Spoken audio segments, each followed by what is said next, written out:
మారేడు దళాలు, మారేడు పళ్ళు. మారేడు ఫలాన్ని శ్రీఫలము అని అంటారు, అది లక్ష్మీ ఫలం. అందుకని మారేడు చెట్టుకి మారేడు దళానికి ఒక వింతైన లక్షణం ఉంది. మీరు ఎప్పుడైనా ఐశ్వర్యానికి కటకట వాడిపోయి మీకు కష్టం వచ్చిందనుకోండి, మరి నేను ఇది సభాముఖంగా చెప్పచ్చో చెప్పకూడదో నాకు తెలియదు, కానీ ఉన్న మంచి విషయం కాబట్టి చెప్తున్నాను. మారేడు దళానికి కింద ఈనెలు ఉంటాయి. ఆ ఈనెలు శివలింగానికి తగిలేటట్టుగా పూజ చేసినా, లక్ష్మీదేవి పాదానికి తగిలేటట్టు పూజ చేసినా ధనం కలిసి వస్తుంది. మారేడు దళాన్ని ఇటు తిప్పితే, బోర్లా మారేడు దళం వేశారనుకోండి, శివలింగానికి తగిలితే జ్ఞానం వస్తుంది. ఆ మారేడు దళానికి కింద ఉన్నటువంటి ఈయనే లక్ష్మీ స్వరూపం. మారేడు దళానికి పైన బల్లపరుపుగా ఉన్నటువంటి సామాన్యమైన భాగం జ్ఞానస్వరూపం, అది త్రిగుణములను దాటిస్తుంది. ఇటు నుంచి తగిలితే ఐశ్వర్యం, అటు నుంచి తగిలితే జ్ఞానం, రెండింటినీ మారేడు దళం ఇచ్చేస్తుంది. చిత్రం ఏమిటో తెలుసా అండి? ఆ లక్ష్మి అమ్మవారికి పరమశివుడికి ఒకరితో ఒకరికి ఎంత గొప్ప అనుబంధమో చూడండి. లక్ష్మీ స్థానమైన మారేడు దళం శివలింగానికి తగిలితే ఐశ్వర్యం. అందుకే శివలింగానికి మారేడు పత్రితో పూజ. అందుకని మారేడు పత్రితో పూజ ఇవాళ చేసేసి ఎక్కడ పడితే అక్కడ పారేసి మారేడు దళాన్ని తొక్కితే జ్ఞాపకం పెట్టుకోండి, లక్ష్మీదేవిని తొక్కినట్టు.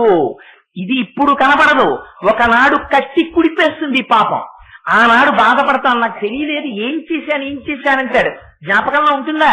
ఉండదు. అందుకని తస్మాత్ జాగ్రత్త. కొద్ది పరమ పవిత్రమైన వస్తువులు ఉన్నాయి ప్రపంచంలో, వాటి విషయంలో చాలా జాగ్రత్తగా ఉండాలి. అమ్మవారి యొక్క ముఖం గురించి మాట్లాడుతూ వ్యాస భగవానుడు లలితా సహస్రనామ స్తోత్రంలో అన్నారు, వక్త్రలక్ష్మీ పరీవాహచలన్మి నాభలోచన అన్నారు. ఆవిడ ముఖంలోంచి ఒక దీప్తి, ఒక ప్రకాశం, ఒక వెలుతురు, అపారమైనటువంటి తేజస్సు వస్తుంటుంది. ఇది ముఖంలో ఉన్నటువంటి తేజస్సు మిగిలిన అవయవాలలో ఉండదా? ఉంటుంది.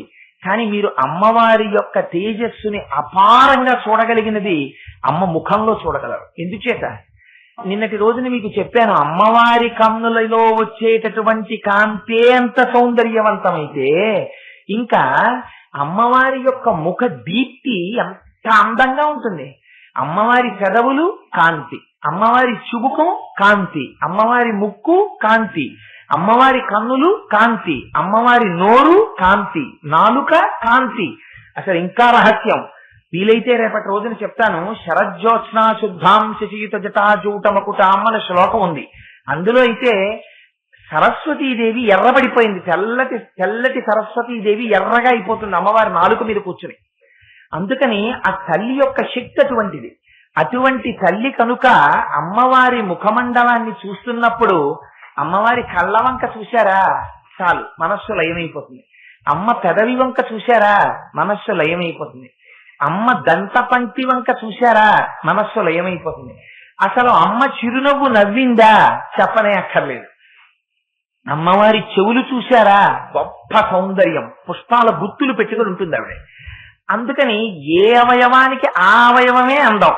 అందున ప్రత్యేకించి జ్ఞానేంద్రియాలు చాలా అమ్మవారి ముఖంలోనే ఉంటాయి, కళ్ళు, ముక్కు, చెవులు, నాలుక, ఇవన్నీ. అందుకని అమ్మ నీ ముఖంలోంచి వచ్చేటటువంటి ఆ తేజస్సుందే, ఆ వెలుగుందే, ఆ కాంతుందే, అది చూసేటప్పటికమ్మా సౌందర్యలహరి. అసలు ఈ పుస్తకానికి పేరు ఏది ఉందో ఆ పేరు శంకరాచార్యుల వారు ఈ శ్లోకంలో ప్రయోగం చేశారు. ఏమని? అమ్మా తను తుక్షేమం నవదన సౌందర్యలహరి.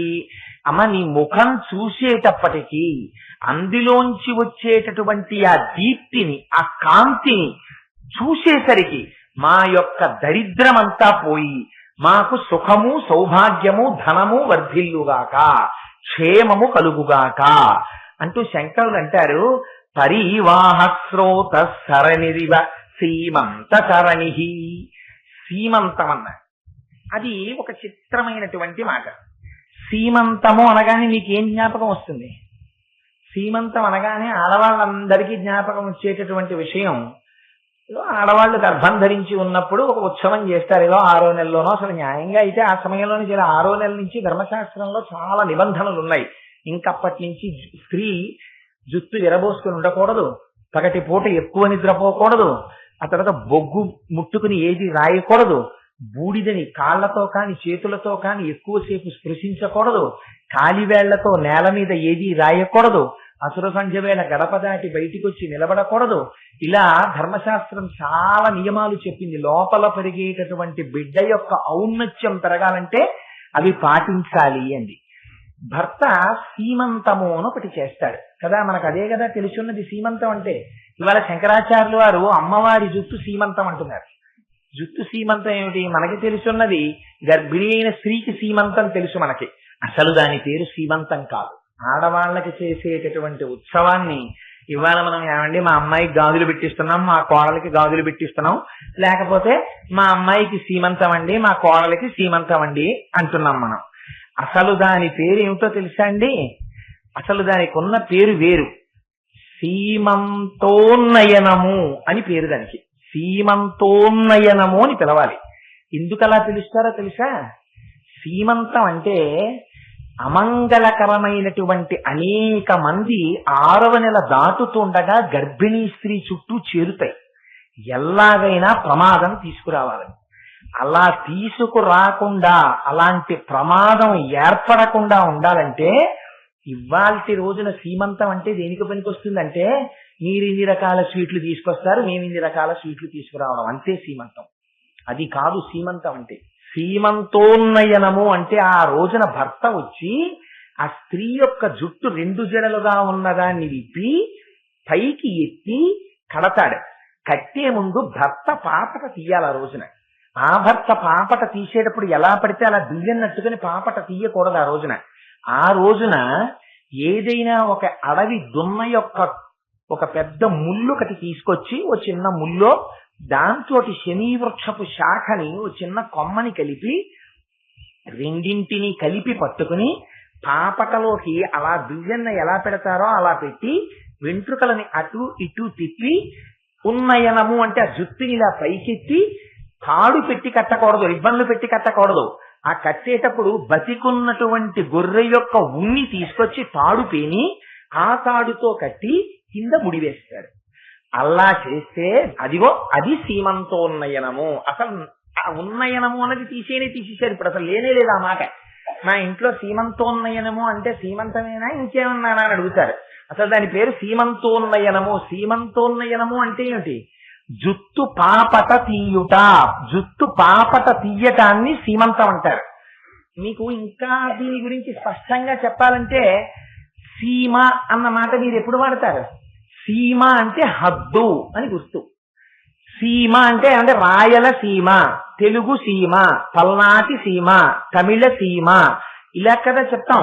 సీమ అంటే అక్కడి వరకు ఉన్నది, రాయలసీమ ఎక్కడి వరకు ఉన్నది, ఫలానా చోటు వరకు ఉన్నది, ఒక హద్దు చెప్తాం. మీకు తెలియకుండానే మన దేహమునకు కూడా 2 సీమలు ఉంటాయి. 2 సీమలు అంటే 2 హద్దులు. ఏమిటా హద్దులు? ఒకటి ఇక్కడ, ఒకటి ఇక్కడ. ఈ 2 హద్దులు. ఈ 2 హద్దుల్ని సీమంతాలు. సీమ అంటే హద్దు, అంతం అంటే అక్కడతో అయిపోవడం. సీమ ప్లస్ అంతము సీమంతము. అయిపోయింది కాబట్టి, ఇక్కడతో అయిపోయింది కాబట్టి ఇది సీమంతం, ఇది సీమంతం. అసలు సీమంతం అన్న పేరు ఎక్కడో తెలుసా అండి? విడతీస్తేనే సీమంతం వస్తుంది. అందుకని సీమంతం ఎక్కడ? మీరు ఆడవారి యొక్క జుట్టు పాపట తీయబడకుండా ఉండకూడదు. ధర్మశాస్త్రం ప్రకారం పాపట తీసి తీరాలి. పాపట తీస్తారు కాబట్టి ఆ పాపట తీసి 2గా విడదీసి దువ్వుకుంటారు. ఆ దువ్వుకున్నప్పుడు ఎక్కడి వరకు పాపట తీయాలి? ఇక్కడ మొదలుపెట్టి ఇక్కడ వరకు పాపట తీయకూడదు. ఎక్కడి వరకు తీయాలి? బ్రహ్మస్థానం వరకు మాత్రమే తీయాలి. బ్రహ్మస్థానము మీద ఏ వస్తువుని కదపడానికి వీల్లేదు. అందుకని ఇక్కడ నుంచి ఇక్కడి వరకు మాత్రమే పాపట. ఇక్కడి నుంచి ఇక్కడి వరకు తీసేటటువంటి పాపట ఇక్కడ ఆగిపోతుంది. ఇక్కడ ఆగిపోతే దాన్ని సీమంతము అంటారు. అది అసలు సీమంతానికి అర్థం. ఇవాళ శంకరాచార్యులు వారు మాట్లాడుతున్న సీమంతం అది సీమంతం. ఆ సీమంతం గురించి చెప్తూ శంకర భగవత్పాదులు అంటారు, అదిగో అమ్మవారి సీమంతం ఉందే, అంటే అమ్మవారి యొక్క నల్లని జుట్టుందే, ఆ జుట్టుని అమ్మవారు సీమంతం చేసింది. అంటే అమ్మవారు చక్కగా దువ్వుకుని 2 పక్కల నల్లగా తుమ్మెదల బారుల్లా నల్ల కలువల్లా ఉన్నటువంటి జుట్టుని అలా దువ్వుకుంది. అలా దువ్వుకున్నప్పుడు చిత్రం ఏం జరిగింది? అక్కడే ఆశ్చర్యమంతా ఉంది.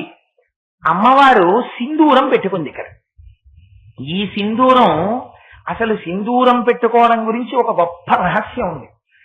అసలు ఇక్కడ సింధూరం ఎందుకు పెట్టుకోవడం అంటే, చాలా మందిలో ఉన్నటువంటి తప్పునానుడు ఏమిటంటే, బొట్టు పెట్టుకోవడమే గొప్ప, సింధూరం పెట్టుకోవడం కాదు అని.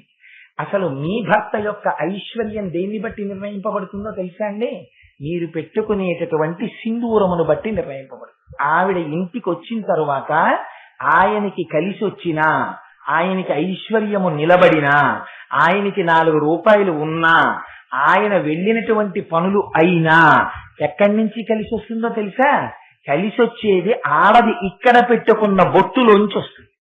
మీరు ఇక్కడ పెట్టుకునే బొట్టు, ఇక్కడ బొట్టు తరువాతి బొట్టు, జ్ఞాపకం పెట్టుకోండి.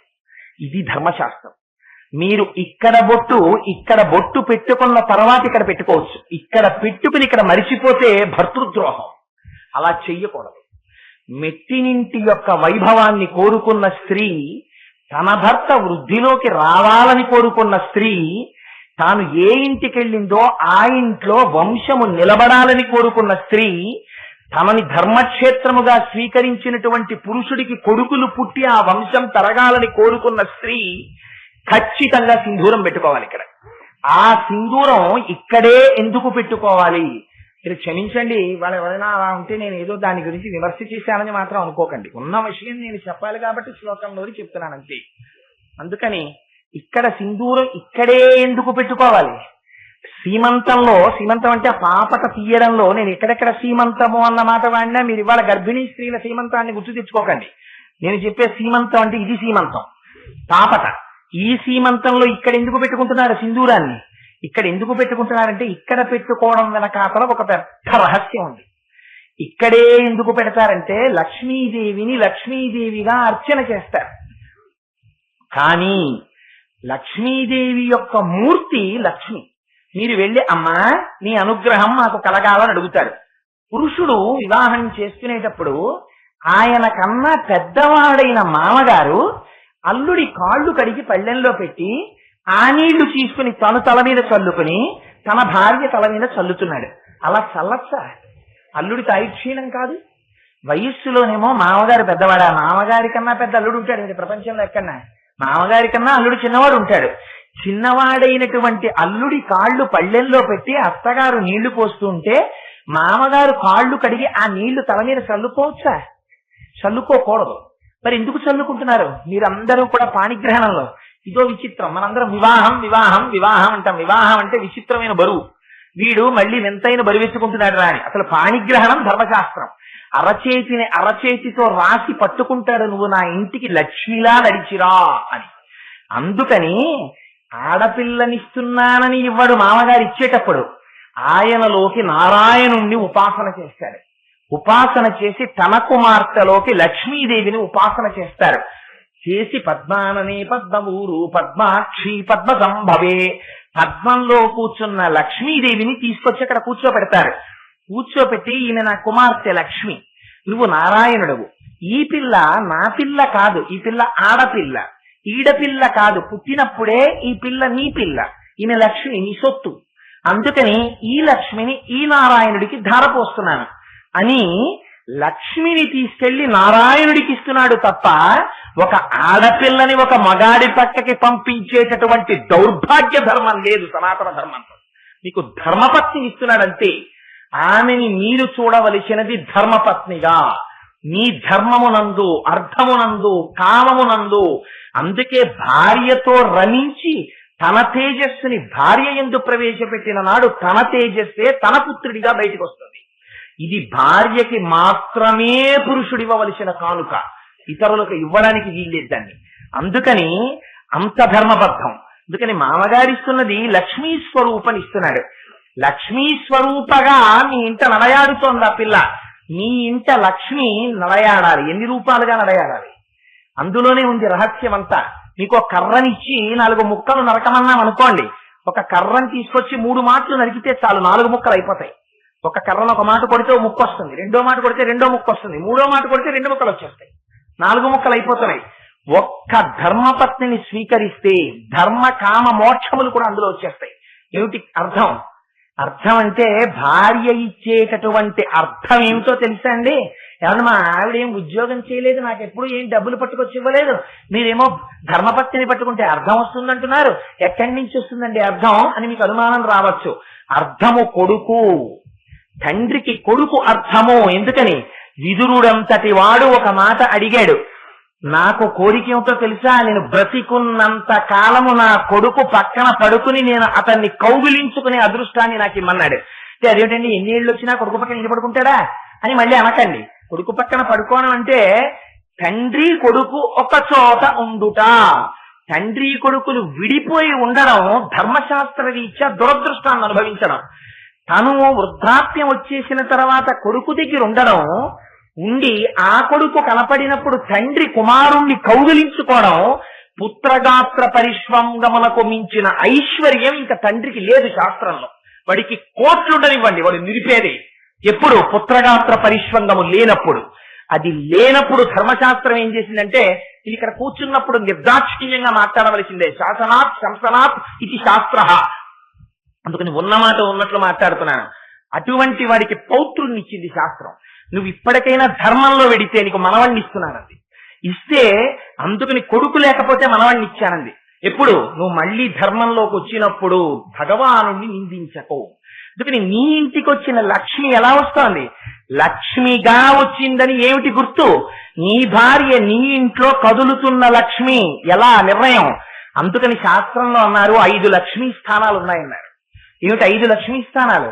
కేవల లక్ష్మీదేవి ఒక లక్ష్మి అయితే నీ ఇంట్లో కూడా 5 లక్ష్మీ స్థానాలు ఉన్నాయి. ఒకటి పద్మము, అందుకే తామర పువ్వుని ఎట్టి పరిస్థితులలో కాలు తగలకూడదు. తామర పువ్వులో ఎప్పుడూ లక్ష్మీదేవి ఉంటుంది. రెండవది బిల్వదళము, మారేడు దళాన్ని ఎట్టి పరిస్థితులలో కాలుకు తగలకూడదు. మారేడు దళంలో లక్ష్మీదేవి ఉంటుంది. శ్రీ సూక్తంలో చెప్తారు, ఆదిత్య వర్ణే తపసోధి జాతో వనస్పతే వృక్ష అని ఆ శ్రీ సూక్తంలో మంత్రంలో చెప్తున్నాం కదా మనం. అందులో అమ్మవారు తన కుడి చేతితో సృష్టించింది ఆ మారేడు చెట్టుని. సృష్టించి దానికి ఒక గొప్ప వరం ఇచ్చింది. నువ్వు పువ్వు పుయ్యకుండా పండు పండుతావుంది. అందుకే మారేడు చెట్టుకి మారేడు పువ్వులు ఉండవు, మారేడు దళాలు, మారేడు పళ్ళు. మారేడు ఫలాన్ని శ్రీఫలము అని అంటారు, అది లక్ష్మీ ఫలం. అందుకని మారేడు చెట్టుకి మారేడు దళానికి ఒక వింతైన లక్షణం ఉంది. మీరు ఎప్పుడైనా ఐశ్వర్యానికి కటకట వాడిపోయి మీకు కష్టం వచ్చిందనుకోండి, మరి నేను ఇది సభాముఖంగా చెప్పచ్చో చెప్పకూడదో నాకు తెలియదు కానీ ఉన్న మంచి విషయం కాబట్టి చెప్తున్నాను. మారేడు దళానికి కింద ఈనెలు ఉంటాయి. ఆ ఈనెలు శివలింగానికి తగిలేటట్టుగా పూజ చేసినా, లక్ష్మీదేవి పాదానికి తగిలేటట్టు పూజ చేసినా ధనం కలిసి వస్తుంది. మారేడు దళాన్ని ఇటు తిప్పితే, బోర్లా మారేడు దళం వేశారనుకోండి, శివలింగానికి తగిలితే జ్ఞానం వస్తుంది. ఆ మారేడు దళానికి కింద ఉన్నటువంటి ఈయనే లక్ష్మీ స్వరూపం. మారేడు దళానికి పైన బల్లపరుపుగా ఉన్నటువంటి సామాన్యమైన భాగం జ్ఞానస్వరూపం. అది త్రిగుణములను దాటిస్తుంది. ఇటు నుంచి తగిలితే ఐశ్వర్యం, అటు నుంచి తగిలితే జ్ఞానం. రెండింటినీ మారేడు దళం ఇచ్చేస్తుంది. చిత్రం ఏమిటో తెలుసా అండి? ఆ లక్ష్మి అమ్మవారికి పరమశివుడికి ఒకరితో ఒకరికి ఎంత గొప్ప అనుబంధమో చూడండి.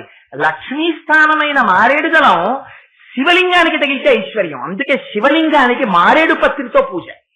అందుకని మారేడు పత్రితో పూజ ఇవాళ చేసేసి ఎక్కడ పడితే అక్కడ పారేసి మారేడు దళాన్ని తొక్కితే జ్ఞాపకం పెట్టుకోండి, లక్ష్మీదేవిని తొక్కినట్టు. ఇది ఇప్పుడు కనపడదు, ఒకనాడు కట్టి కుడిపేస్తుంది పాపం. ఆనాడు బాధపడతాను, నాకు తెలియలేదు, ఏం చేశానంటాడు. జ్ఞాపకంలో ఉంటుందా? ఉండదు. అందుకని తస్మాత్ జాగ్రత్త. కొద్ది పరమ పవిత్రమైన వస్తువులు ఉన్నాయి ప్రపంచంలో, వాటి విషయంలో చాలా జాగ్రత్తగా ఉండాలి. మారేడు దళం 6 నెలలు ఇంట్లో ఎండిపోయినా సరే దాన్ని తీసి పూజ చేసేయచ్చు. పువ్వు ఒక రోజు వాడిపోతే ఇక మళ్ళీ పూజ చేయడానికి వీల్లేదు. మారేడు దళానికి అంత శక్తినిచ్చారు. అందుచేత మారేడు దళం ఒక లక్ష్మీ స్థానం, తామర పువ్వు ఒక లక్ష్మీ స్థానం, ఏనుగు యొక్క కుంభస్థలం ఒక లక్ష్మీ స్థానం. అందుకే యవ్వరాజ్య పట్టాభిషేకం చేసినా, ఎవరైనా ఒక మహాపండితుడైనటువంటి వాణ్ణి గౌరవించాలన్నా గజారోహణం చేయిస్తారు. అంటే లక్ష్మీ స్థానమునందు కూర్చోపెడతారు. అందుకని ఏనుగు యొక్క కుంభస్థలం లక్ష్మీ స్థానం. నాలుగవది ఆవు వెనక తట్టు లక్ష్మీ స్థానం. ఇక్కడ చాలా మంది పొరపాటు చేస్తూ ఉంటారు. నేను ఇవాళ తెలియక చేస్తున్న పొరపాటు దిద్దాలి కాబట్టి చాలా మంది ఏం చేస్తారంటే చెప్పులతో వెళ్ళిపోయి దగ్గరికి ఇలా ఓ చేత్తో ముట్టుకుని ఇలా అంటారు. దానివల్ల మీ లక్ష్మి అపభ్రంశం అవుతుంది. ఇంట్లో ఉన్న లక్ష్మి నడుస్తుంది బయటికి. అలా కళ్ళుకి అద్దుకోకూడదు ఆవు పృష్ఠభాగాన్ని. ఆవు పృష్ఠభాగం తగలినప్పుడు మీరు ఏ చేతితో పృష్ఠభాగాన్ని పట్టుకున్నారో ఆ చేతి వైపు కన్నునే ముట్టుకోవాలి. చెప్పులు విప్పి ముట్టుకోవాలి. ఆవు పృష్ఠభాగాన్ని ముట్టుకున్నప్పుడు అది లక్ష్మీ స్థానం. మీరు కుడి చేతితో ముట్టుకుంటే మళ్ళీ కుడి కంటినే ముట్టుకోవాలి వెంటనే. ఎడమ చేతితో ముట్టుకుంటే ఎడమ కంటినే ముట్టుకోవాలి. రెండు చేతులతో ముట్టుకుని రెండు చేతులతో రెండు కన్నులను ముట్టుకోవాలి. అప్పుడు లక్ష్మీ కటాక్షం. మళ్ళీ ఆవు పృష్ఠభాగాన్ని స్పృశించడానికి కూడా ధర్మశాస్త్రం ఉంది. అందుకని అది లక్ష్మీ స్థానం. ఐదవ లక్ష్మీ స్థానం ఎక్కడుంటుందో తెలుసా అండి? ఆడవారి యొక్క పాపట తీయడం ఎక్కడ మొదలవుతుందో నుదిటి దగ్గర, అది లక్ష్మీ స్థానం. అందుకని భర్తకి లక్ష్మి ఎక్కడి నుంచి వస్తుంది? భర్తకి వంశం ఎక్కడి నుంచి వస్తుంది? భర్తకి ఐశ్వర్యం ఎక్కడి నుంచి వస్తుంది? భర్తకి విజయం ఎక్కడి నుంచి వస్తుంది? ఆ లక్ష్మీ స్థానము ఆరాధింపబడిన నాడు. ఆ లక్ష్మీ స్థానం ఆరాధింపబడలేదనుకోండి, ఈవిడ బానే ఉంటుంది, ఆయన దెబ్బతింటాడు. ఎందుకని? తన ఇంటి లక్ష్మీ స్థానం అర్చింపబడలేదు. అందుకే ఎంత గొప్పవాడవనివ్వండి, ఆయన కర్మ అండి అలాంటి భార్య దొరికిందంటారు. భార్య కదలి ఇంట్లో తిరుగాడుతున్నటువంటి లక్ష్మి. వాడు ఎంత దరిద్రుడైనానండి, మహాతల్లి ఆవిడ బలం అండి వీడిని కాపాడేస్తోందంటారు. అందుకే ఆడవాళ్ళకి ఎంత తేలిగ్గా ఇచ్చేసిందంటే అమ్మవారు ఉపాసన. వాళ్ళు మొగాళ్లే లేచి సంధ్యావందనం అవేం చెయ్యక్కర్లా. నిద్ర లేవగానే ముఖం కడుక్కుని ఇలా బొట్టు తీసి ఇక్కడ పెట్టుకుంటే చాలు. లక్ష్మీదేవిని సహస్రనామాలతో వాళ్ళు ఆరాధన చేసేసినట్టే. భర్త మాట్లాడుతున్నప్పుడల్లా భార్యతో దృష్టి వెళ్ళి ఆ సింధూరం మీద పడుతుంటుంది. అలా పడుతోందనుకోండి, మళ్ళీ ఆ సింధూరమే పెట్టుకోవడంలో ఇంకో రహస్యం ఉంది. శంకరాచార్యులు వారే అమాయకులు కాదు. ఎంత రహస్యంగా మాట్లాడతారో జాతి మరిచిపోతుందని అటువంటి శ్లోకాలు ప్రయోగం చేస్తారు శంకరాచార్యులు వారు. సింధూరమే ఎందుకు పెట్టుకుంటారు? పాపట్లో సింధూరం పెట్టుకుంటే కుంకుమ పెట్టుకోవాలి. కుంకుమ కాని ఇతర పదార్థములను పెట్టకూడదు. ఆజ్ఞాచక్రం మీద కుంకుమ పెట్టుకుంటారు. పెట్టుకున్న చేతికున్న కుంకాన్ని గోడలకి గొంజలకి రాయకూడదు. దాన్ని పాపటలో రాసుకుంటారు. అందుకని పాపట కొద్దిగా ఎరుపుగా ఉంటుంది ఆడవాళ్ళకి. ఇక్కడ మాత్రం సింధూరం సూర్యబింబంలా వెలుగుతూ ఉండాలి. వెలిగితే ఏమవుతుంది? భర్త భార్య ముఖం చూసి మాట్లాడుతుంటాడు. మాట్లాడినంతసేపు భార్య పాపటకి ముందున్నటువంటి సింధూరం వెంక చూసి మాట్లాడుతుంటే తాను మాట్లాడుతున్న మాటలు, ఇవాళ నేను ఈ ప్రయత్నం మీద పెడుతున్నాను, ఇది తప్పకుండా కలిసి రావాలి, భగవంతుడి దయ పెడుతున్నాను అని మాట్లాడతాడు. ఆవిడ కూడా వెంటనే తన భర్త కనుక ఆయనకి పాపం చాలా ఇబ్బంది పడుతున్నారు, ఆయనకి పని అయితే బాగుండు అనుకుంటుంది. ఆ అనుకున్న మాటని సఫలం చేసేది ఎవరు? లక్ష్మీ స్థానం. ఆవిడ కటాక్షించాలి. అందుకని ఆవిడ అర్చింపబడి ఉండవలే. అందుకని ఇవాళ శంకరాచార్యులు వారు ఈ రహస్యాన్ని బయట పెడుతున్నారు. బయట పెడుతూ ఇది మనం ఎలా దర్శనం చేస్తాం? మామూలుగా బయట ఉన్నటువంటి స్త్రీలు పాపట ముందు పెట్టుకున్నటువంటి సింధూరమే ఇంత గొప్పదైతే మళ్ళీ మీకు ఇక్కడ ఒక అనుమానం రావాలి. ఏమండి, ఇక్కడ కుంకం పెట్టుకోవాలన్నారు, ఇక్కడ సింధూరం పెట్టుకోవాలంటున్నారు, ఏమి ఇక్కడ సింధూరం పెట్టుకోవడంలో గొప్పతనం ఏమిటి? సింధూర పూజ ఇద్దరికి, జ్ఞాపకం పెట్టుకోండి. ఎవరికి పడితే వాళ్ళకి సింధూరంతో అర్చన లేదు. సింధూరంతో అర్చన ఇద్దరికే చెయ్యాలి. ఒకటి గణపతికి చెయ్యాలి, రెండు హనుమకి చెయ్యాలి. ఏమి ఇద్దరికే ఎందుకు చెయ్యాలి? మొదటి పూజ గణపతిది, చివరి పూజ హనుమతి దేవతల్లో. ఎందుకని? మీరు ఏ పని మొదలు పెట్టండి, గణానాం త్వా గణపతికం హవామహే కవిం కవీనాం ఉపవస్త్రమస్తమం జ్యేష్ఠరాజం బ్రహ్మణాం అని మొదలు పెడతారు కదా. అందుకని గణపతికి సింధూరం. అందుకే ప్రాతస్మరామి గణనాథ మనాథ బంధుం సింధూర పూర పరిశోభిత గండ యుగ్మం ఉద్దండ విఘ్న పరిఖండ నచండ దండ మాఖండలాది సురనాజక బృందవంద్యం అని గణపతి సింధూరం రాసుకుంటారు. హనుమ చిట్ట చివరకు వస్తారు. పవమాన సుతుడు పట్టు పాదారా విందములకు అన్నాడు అనుకోండి, అయిపోయినట్టే. ఇంకా అందుకని చివరకు వచ్చేవారు హనుమ. అదే కాదు, ఇంకొక రహస్యం, అన్నిటికీ ముందుండేది ప్రణవం. ప్రణవంలో ఓం అన్నప్పుడు ఆ చివర అన్న నాదం హనుమ. అందుకని చివరకు వచ్చేవారు. అందుకని చివరి పూజ హనుమది సింధూరం, ముందు పూజ గణపతిది సింధూరం. ఆ సింధూరం లక్ష్మీ స్థానంలో పడడం సమస్త దేవతార్చనతో కూడి ఇంతమందితో కలిసిన లక్ష్మీ అమ్మవారికి అర్చన జరిగిపోవడం. అట్లా అర్చన జరిగినటువంటి అమ్మవారి స్థానాన్ని భర్త తదేకంగా చూసి మాట్లాడితే వాడికి ఐశ్వర్యం. అందుకని ఇదిగో ఇంత రహస్యం మామూలు వాళ్ళకే ఉంటే ఇంకా మా తల్లి జగజ్జనని అమ్మ సింధూరం పెట్టుకుంటే పాపట ముందర సీమంతంలో అది ఎంత శక్తివంతంగా ఉంటుంది.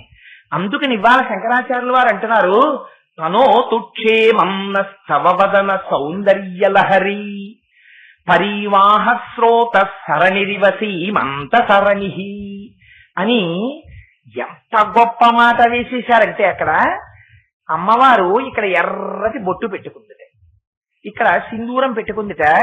ఇక్కడ సింధూరం పెట్టుకుని అమ్మవారు కుంకుమ బొట్టు పెట్టుకున్నప్పుడు ఆ కుంకుమ బొట్టు కూడా ఆడదానికి ఎలా ఉండాలో చూపించేశారు వ్యాసుల వారు.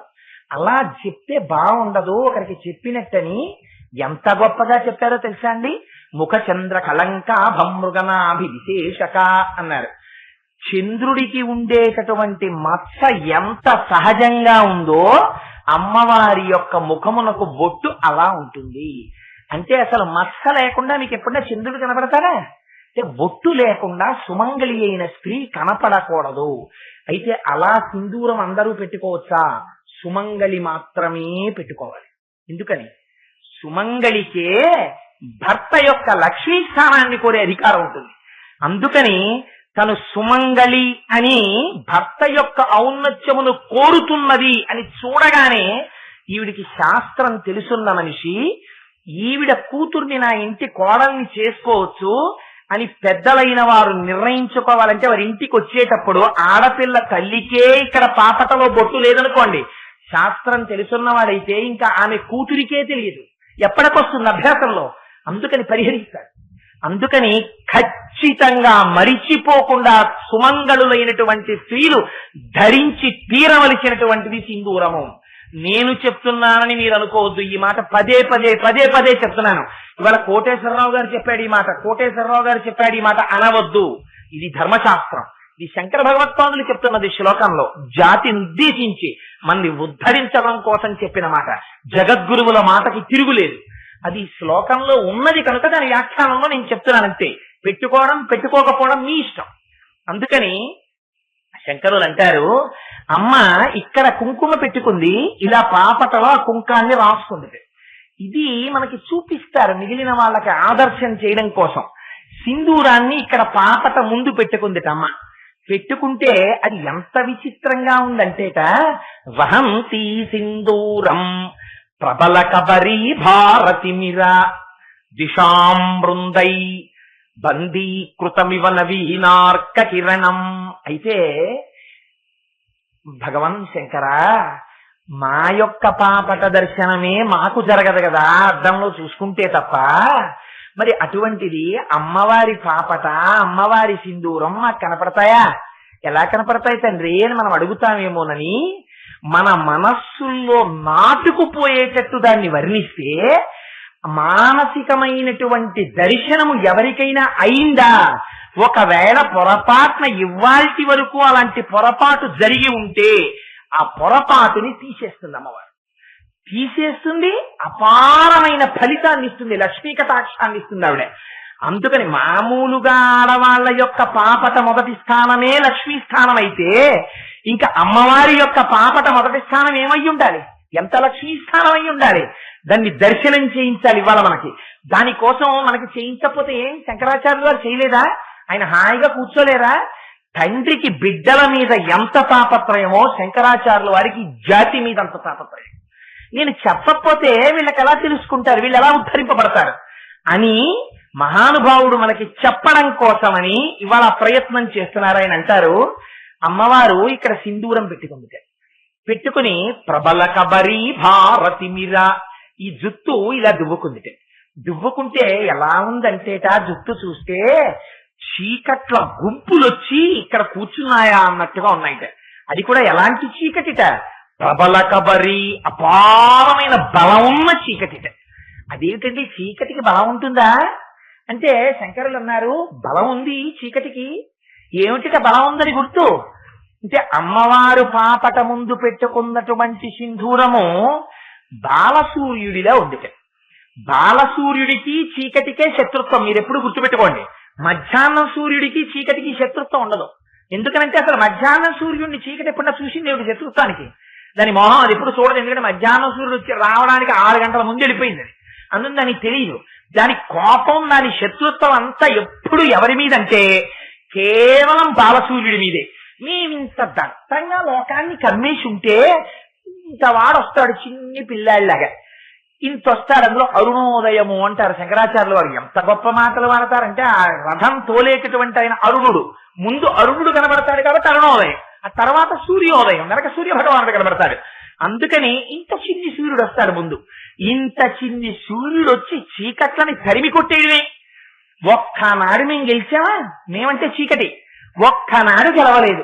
పోని మేమంటే ఇంతంత పెద్దవాళ్ళం చీకట్లం. ఆయన ఇంత వాడొస్తాడు ముందు. అసలు పెద్ద సూర్యుడు రావక్కర్లేదు, బాలసూర్యుడే మమ్మల్ని ఓడించేస్తున్నాడు. ఎప్పుడును మేము ఎప్పుడు ఓడిస్తాం అసలు ఆ బాలసూర్యుడిని అని వాళ్ళకి కడుపు మండిపోయి ఉన్నారట ఆ చీకట్లు. ఉంటే ఇవాళ అమ్మవారి జుత్తు చీకట్లలా ఉందిట. చీకట్లలా ఉండడం అంటే అంత నల్లగా ఉందిట. అంత నల్లటి జుత్తు ఉండడము అంటే ఏమిటో తెలుసా అండి?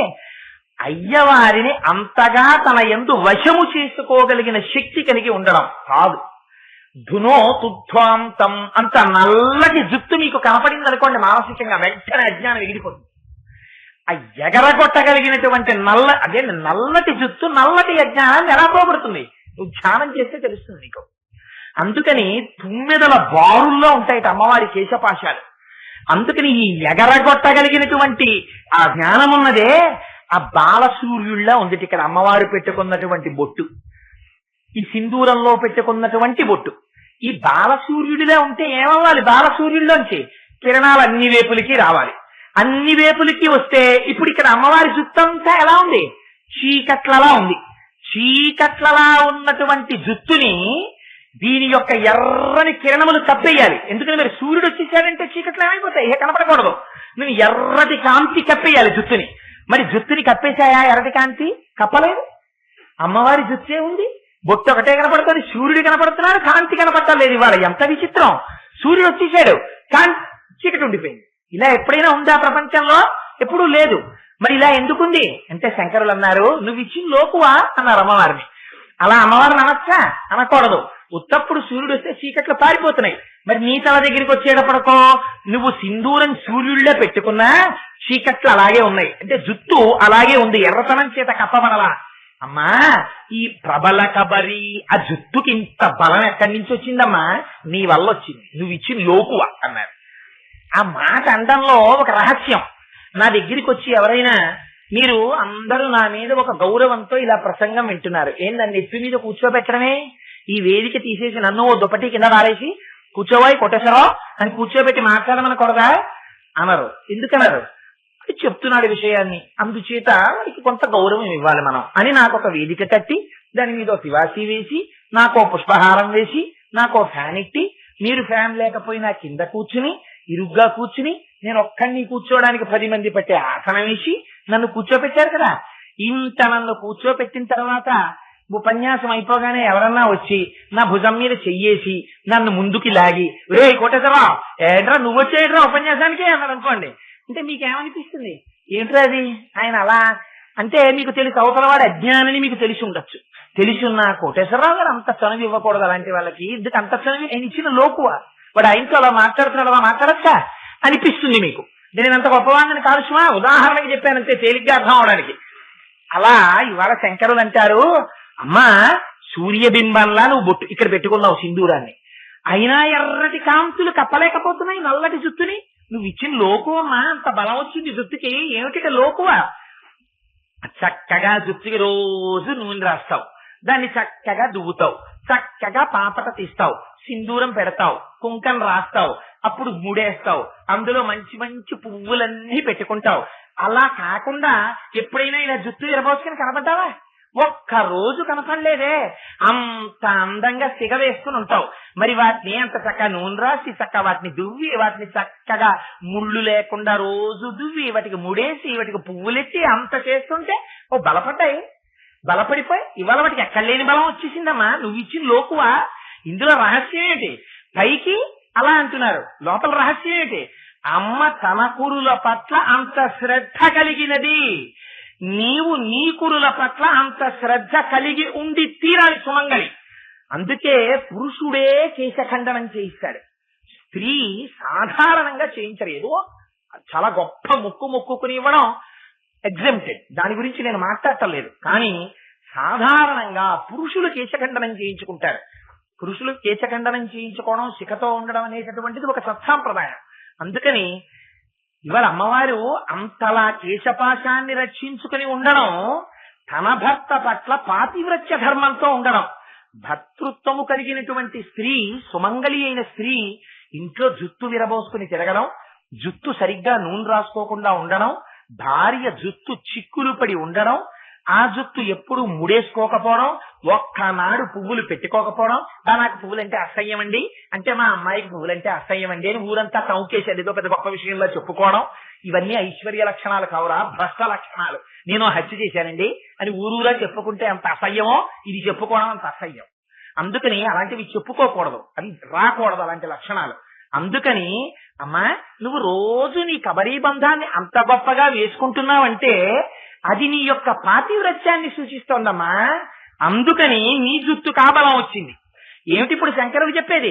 స్థానబలం. అమ్మవారి జుత్తు రోజు అలా సంస్కరింపబడుతోంది కాబట్టి బలం వచ్చింది. స్థానబలం అంటే చంద్రశేఖర పరమాచార్యులు వారు ఒక విషయం చెప్తుండేవారు. సాధారణంగా ఒక పిరికివాడు ఒక బలవంతుణ్ణి చూశాడు అనుకోండి, తనున్నా లేకపోయినా గదాలను లేచి నమస్కారం సార్ అంటుంటాడు. ఎందుకంటే వాడు బలవంతుడు.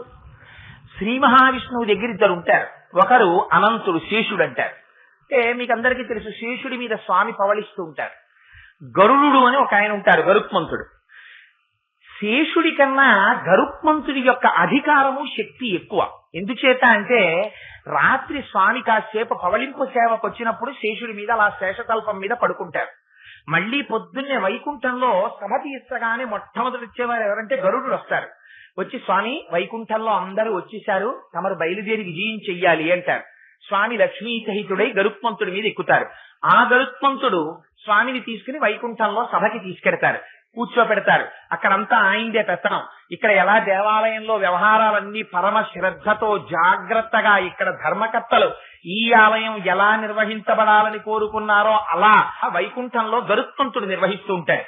ఆ నిర్వహించడంలో ఎప్పుడైనా అవసరం వచ్చిందనుకోండి, శేషుడు కూడా సభకి వెళ్ళవలసి వచ్చిందనుకోండి, చాలా భయం. తామర పువ్వులో ఎప్పుడూ లక్ష్మీదేవి ఉంటుంది. రెండవది బిల్వదళము, మారేడు దళాన్ని ఎట్టి పరిస్థితులలో కాలుకు తగలకూడదు. మారేడు దళంలో లక్ష్మీదేవి ఉంటుంది. శ్రీ సూక్తంలో చెప్తారు, ఆదిత్య వర్ణే తపసోధి జాతో వనస్పతే వృక్ష అని ఆ శ్రీ సూక్తంలో మంత్రంలో చెప్తున్నాం కదా మనం. అందులో అమ్మవారు తన కుడి చేతితో సృష్టించింది ఆ మారేడు చెట్టుని. సృష్టించి దానికి ఒక గొప్ప వరం ఇచ్చింది, నువ్వు పువ్వు పుయ్యకుండా పండుతావు అంది. అందుకే మారేడు చెట్టుకి మారేడు పువ్వులు ఉండవు, మారేడు దళాలు, మారేడు పళ్ళు. మారేడు ఫలాన్ని శ్రీఫలము అని అంటారు, అది లక్ష్మీ ఫలం. అందుకని మారేడు చెట్టుకి మారేడు దళానికి ఒక వింతైన లక్షణం ఉంది. మీరు ఎప్పుడైనా ఐశ్వర్యానికి కటకటలాడిపోయి మీకు కష్టం వచ్చిందనుకోండి, మరి నేను ఇది సభాముఖంగా చెప్పచ్చో చెప్పకూడదో నాకు తెలియదు, కానీ ఉన్న మంచి విషయం కాబట్టి చెప్తున్నాను. మారేడు దళానికి కింద ఈనెలు ఉంటాయి. ఆ ఈనెలు శివలింగానికి తగిలేటట్టుగా పూజ చేసినా, లక్ష్మీదేవి పాదానికి తగిలేటట్టు పూజ చేసినా ధనం కలిసి వస్తుంది. మారేడు దళాన్ని ఇటు తిప్పితే, బోర్లా మారేడు దళం వేశారనుకోండి, శివలింగానికి తగిలితే జ్ఞానం వస్తుంది. ఆ మారేడు దళానికి కింద ఉన్నటువంటి ఈనె లక్ష్మీ స్వరూపం. మారేడు దళానికి పైన బల్లపరుపుగా ఉన్నటువంటి సామాన్యమైన భాగం జ్ఞానస్వరూపం, అది త్రిగుణములను దాటిస్తుంది. ఇటు నుంచి తగిలితే ఐశ్వర్యం, అటు నుంచి తగిలితే జ్ఞానం, రెండింటినీ మారేడు దళం ఇచ్చేస్తుంది. చిత్రం ఏమిటో తెలుసా అండి? ఆ లక్ష్మి అమ్మవారికి, పరమశివుడికి, ఒకరితో ఒకరికి ఎంత గొప్ప అనుబంధమో చూడండి. లక్ష్మీ స్థానమైన మారేడు దళం శివలింగానికి తగిలితే ఐశ్వర్యం. అందుకే శివలింగానికి మారేడు పత్రితో పూజ. అందుకని మారేడు పత్రితో పూజ ఇవాళ చేసేసి ఎక్కడ పడితే అక్కడ పారేసి మారేడు దళాన్ని తొక్కితే జ్ఞాపకం పెట్టుకోండి, లక్ష్మీదేవిని తొక్కినట్టు. ఇది ఇప్పుడు కనపడదు, ఒకనాడు కట్టి కుడిపేస్తుంది పాపం. ఆనాడు బాధపడతాను, నాకు తెలియలేదు, ఏం చేశానంటాడు. జ్ఞాపకంలో ఉంటుందా? ఉండదు. అందుకని తస్మాత్ జాగ్రత్త. కొద్ది పరమ పవిత్రమైన వస్తువులు ఉన్నాయి ప్రపంచంలో, వాటి విషయంలో చాలా జాగ్రత్తగా ఉండాలి. మారేడు దళం 6 నెలలు ఇంట్లో ఎండిపోయినా సరే దాన్ని తీసి పూజ చేసేయచ్చు. పువ్వు ఒక్క రోజు వాడిపోతే ఇక మళ్ళీ పూజ చేయడానికి వీల్లేదు. మారేడు దళానికి అంత శక్తినిచ్చారు. అందుచేత మారేడు దళం ఒక లక్ష్మీ స్థానం, తామర పువ్వు ఒక లక్ష్మీ స్థానం. పరమేశ్వర స్వరూపమైన సభకి నమస్కారం. శంకర భగవత్పాదాచార్య కృతమైనటువంటి సౌందర్యలహరి మీద మనం గత 5 రోజులుగా అమ్మవారు పలికించినంత మేర, శంకర భగవత్పాదులు కటాక్షించినంత మేర కొన్ని శ్లోకాలకు వ్యాఖ్యానం చేసుకుంటూ వస్తున్నాం. నిన్నటి రోజున తృషాద్రాఘీయస్యాదరదలిత నీలోత్పల రుచ అని ప్రార్థన చెయ్యడం కూడా చేతకానటువంటి మనబోటి వారి చేత ఎలా ప్రార్థన చేయించాలో నేర్పడం కోసమని శంకరులు అమ్మవారిని ఉద్దేశించి చేసినటువంటి శ్లోకానికి వ్యాఖ్యానాన్ని వినిపించారు. ఇవాళ రోజున శంకరాచార్యుల వారు ఒక శ్లోకంలో చేసినటువంటి ప్రయోగం వేరొక శ్లోకంలో చెయ్యలేదు. అన్ని పరమాద్భుతమైనటువంటి ప్రయోగాలని చేశారు. ఒక రోజున మీకు ఒక శ్లోకం గురించి నేను వివరణ చేస్తూ ఒక మాట చెప్పాను. ధునూతుధ్వాంతన్న స్థులిత దళితేందీవరవనం ఘన స్నిగ్ధ శ్లక్షణం చికురనికురంబం తవ శివే అన్న శ్లోకంలో అమ్మవారి యొక్క కబరీబంధాన్ని, అమ్మవారి యొక్క జుత్తుని వర్ణిస్తూ, అది మనం ఈ కంటితో చూడడం కుదరదు కాబట్టి దాని యొక్క వైశిష్యాన్ని వర్ణిస్తూ శంకరులు మనకి మానసిక దర్శనం చేయించడం కోసమని చేసినటువంటి ప్రయత్నం ఆ శ్లోకంలో ఎలా నిగూఢంగా దాగి ఉందో వివరణ చేశాను. అలాగే శంకరులు సౌందర్యలహరిలో చేసినటువంటి పరమోత్కృష్టమైన శ్లోకాల్లో ఇవాళ చెప్పబోతున్నటువంటి శ్లోకం ఒకటి. ఇది సామాన్యమైనటువంటి ఫలితాన్ని ఇవ్వగలిగిన శ్లోకం కాదు, అంత అద్భుతమైనటువంటి ఫలితాన్ని ఇవ్వగలరు. ఎందుచేత ఈ మాట అంటున్నానంటే, ఈ శ్లోకంలో శంకరాచార్యుల వారు మనకి అమ్మవారి యొక్క పాపటని దర్శనం చేయిస్తారు. ఎందుచేత అంటే అమ్మవారు కూర్చుని ఉన్నప్పుడు సాధారణంగా అమ్మవారి శిరస్సు మీద కిరీటంతోనే కూర్చుని ఉంటుంది తప్ప కిరీటం లేకుండా అమ్మవారి దర్శనం మనం ఎప్పుడూ చెయ్యలేం కదా. దేవాలయంలో తల్లి ఎప్పుడూ కిరీటంతో ఉంటుంది. ఉన్నప్పుడు మీకు అసలు అమ్మవారి యొక్క కేశ సంపదే మీకు దర్శనం అవ్వదు. అవనప్పుడు అమ్మవారు తీసినటువంటి పాపట మీకు ఎలా దర్శనం అవుతుంది? అవదు. ఒకవేళ పాపట దర్శనం చేద్దామన్నా పాపట తీసుకునే ముందు అమ్మవారు పెట్టుకున్నటువంటి సింధూర చుక్క మీకు ఎలా దర్శనం అవుతుంది? అవదు. కానీ అమ్మవారి దగ్గర తప్పకుండా దర్శనం చెయ్యవలసినటువంటి వాటిలో అదొకటి. అలా ఎందుకు దర్శనం చెయ్యాలి? అలా చేస్తే ఏమవుతుంది అసలు? ఈ రహస్యాన్ని శంకరాచార్యుల వారు ఆ శ్లోకంలో చెప్తారు. అందులో అంటారు, తను తుక్షేమం నస్తవ వదన సౌందర్యలహరి పరివాహ స్రోత సరణిరివ సీమంతకరణి వహంతి సింధూరం ప్రబల కబరీ భారతిమిర అని దిశాం బృందై బందీకృతమివ నవీనార్క కిరణం అంటారు. అది ఎంత గొప్ప ప్రయోగమో చెప్పలేని ఆ శ్లోకం. అందులో మొట్టమొదటి అంటారు, తనోతు క్షేమం, అమ్మా మాకు క్షేమము కలుగుగాక నహ. మళ్ళీ శంకరాచార్యుల వారు ఎక్కడెక్కడ మాట్లాడినా నాకొక్కడికే అనరు. మనలో ఎవరైనా, మీలో ఎవరైనా దర్శనం చేశారేమో నాకు తెలియదు, కానీ నిజంగా ఒక్కసారి మీరు అంతరంగంలోకి వెళ్ళి విచారణ చేసి మీరు ఆలోచించండి. మీరు ఎప్పుడైనా అమ్మవారు జుట్టు పాపట తీసుకున్నప్పుడు ఈ ముందు పెట్టుకునేటటువంటి సింధూర బొట్టు చుక్క మీరు ఎప్పుడైనా దర్శనం చేశారా? నాకు తెలిసి ఇక్కడ కూర్చున్న వాళ్ళల్లో 99.9% మంది అసలు అటువంటి దర్శనం చేసి ఉండి ఉండరు. అసలు అలా ఒకటి ఉంటుంది, దాన్ని దర్శనం చేద్దామన్న స్పృహ కూడా మనకు ఉండదు కదా. అయితే దాని గొప్పతనం ఏమిటి, ఎందుకు అలా దర్శనం చేయడం, ఆ దర్శనం చేస్తే వచ్చే ఫలితం ఏమిటి చెప్పాలి కదా శంకరులు. శంకరాచార్యుల వారి దగ్గర ఒక గొప్ప శక్తి ఉంది శ్లోకాలు రాయడంలో. ఆయన ఎప్పుడూ కూడా చాలా పొదుపైనటువంటి ఇల్లాలు ఎంత జాగ్రత్తగా భర్త కొని తెచ్చినటువంటి వంట సామాగ్రి వాడుకుంటుందో అలా శంకరాచార్యుల వారు ఎక్కువ పదాలు వెయ్యరు. అసలు ఒక విషయం చెప్పవలసి వస్తే ఒక్క పదమే వాడతారు. ఒక విషయం చెప్పడానికి ఒకటి కన్నా ఎక్కువ పదాలు అసలు వేయరు శంకరులు. అలాంటి శంకరులు ఈ శ్లోకంలో ఒకే విషయం చెప్పడానికి 4 మాటలు వేశారు. అలా 4 మాటలు వేశారు అంటే మీరు ఆ శ్లోకాన్ని 15 మాటలు 50 మాటలు 100 మాటలు చదివి చదివి చదివి చదివి ఇందులో ఎందుకు ఇన్ని మాటలు వేశారు శంకరాచార్యులు వారి ఈ మాట అని చెప్పి మీరు తరచి తరచి చూడాలి. అందులో గొప్పతనం చూడండి. తనో తుక్షేమం నహ అంటారు. నహ అంటే మాకు, మా అందరికీ.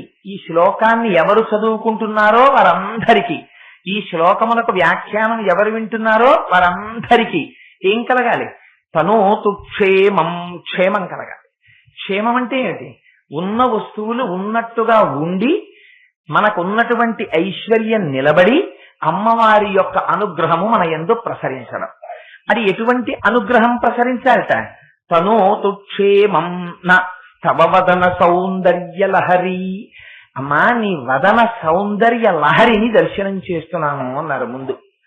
అమ్మవారి యొక్క ముఖం గురించి మాట్లాడుతూ వ్యాస భగవానుడు లలితా సహస్రనామ స్తోత్రంలో అన్నారు, వక్త్రలక్ష్మీ పరీవాహచలన్మీ నాభలోచన అన్నారు. ఆవిడ ముఖంలోంచి ఒక దీప్తి, ఒక ప్రకాశం, ఒక వెలుతురు, అపారమైనటువంటి తేజస్సు వస్తుంటుంది. ఇది ముఖంలో ఉన్నటువంటి తేజస్సు మిగిలిన అవయవాలలో ఉండదా? ఉంటుంది. కానీ మీరు అమ్మవారి యొక్క తేజస్సుని అపారంగా చూడగలిగినది అమ్మ ముఖంలో చూడగలరు. ఎందుచేత?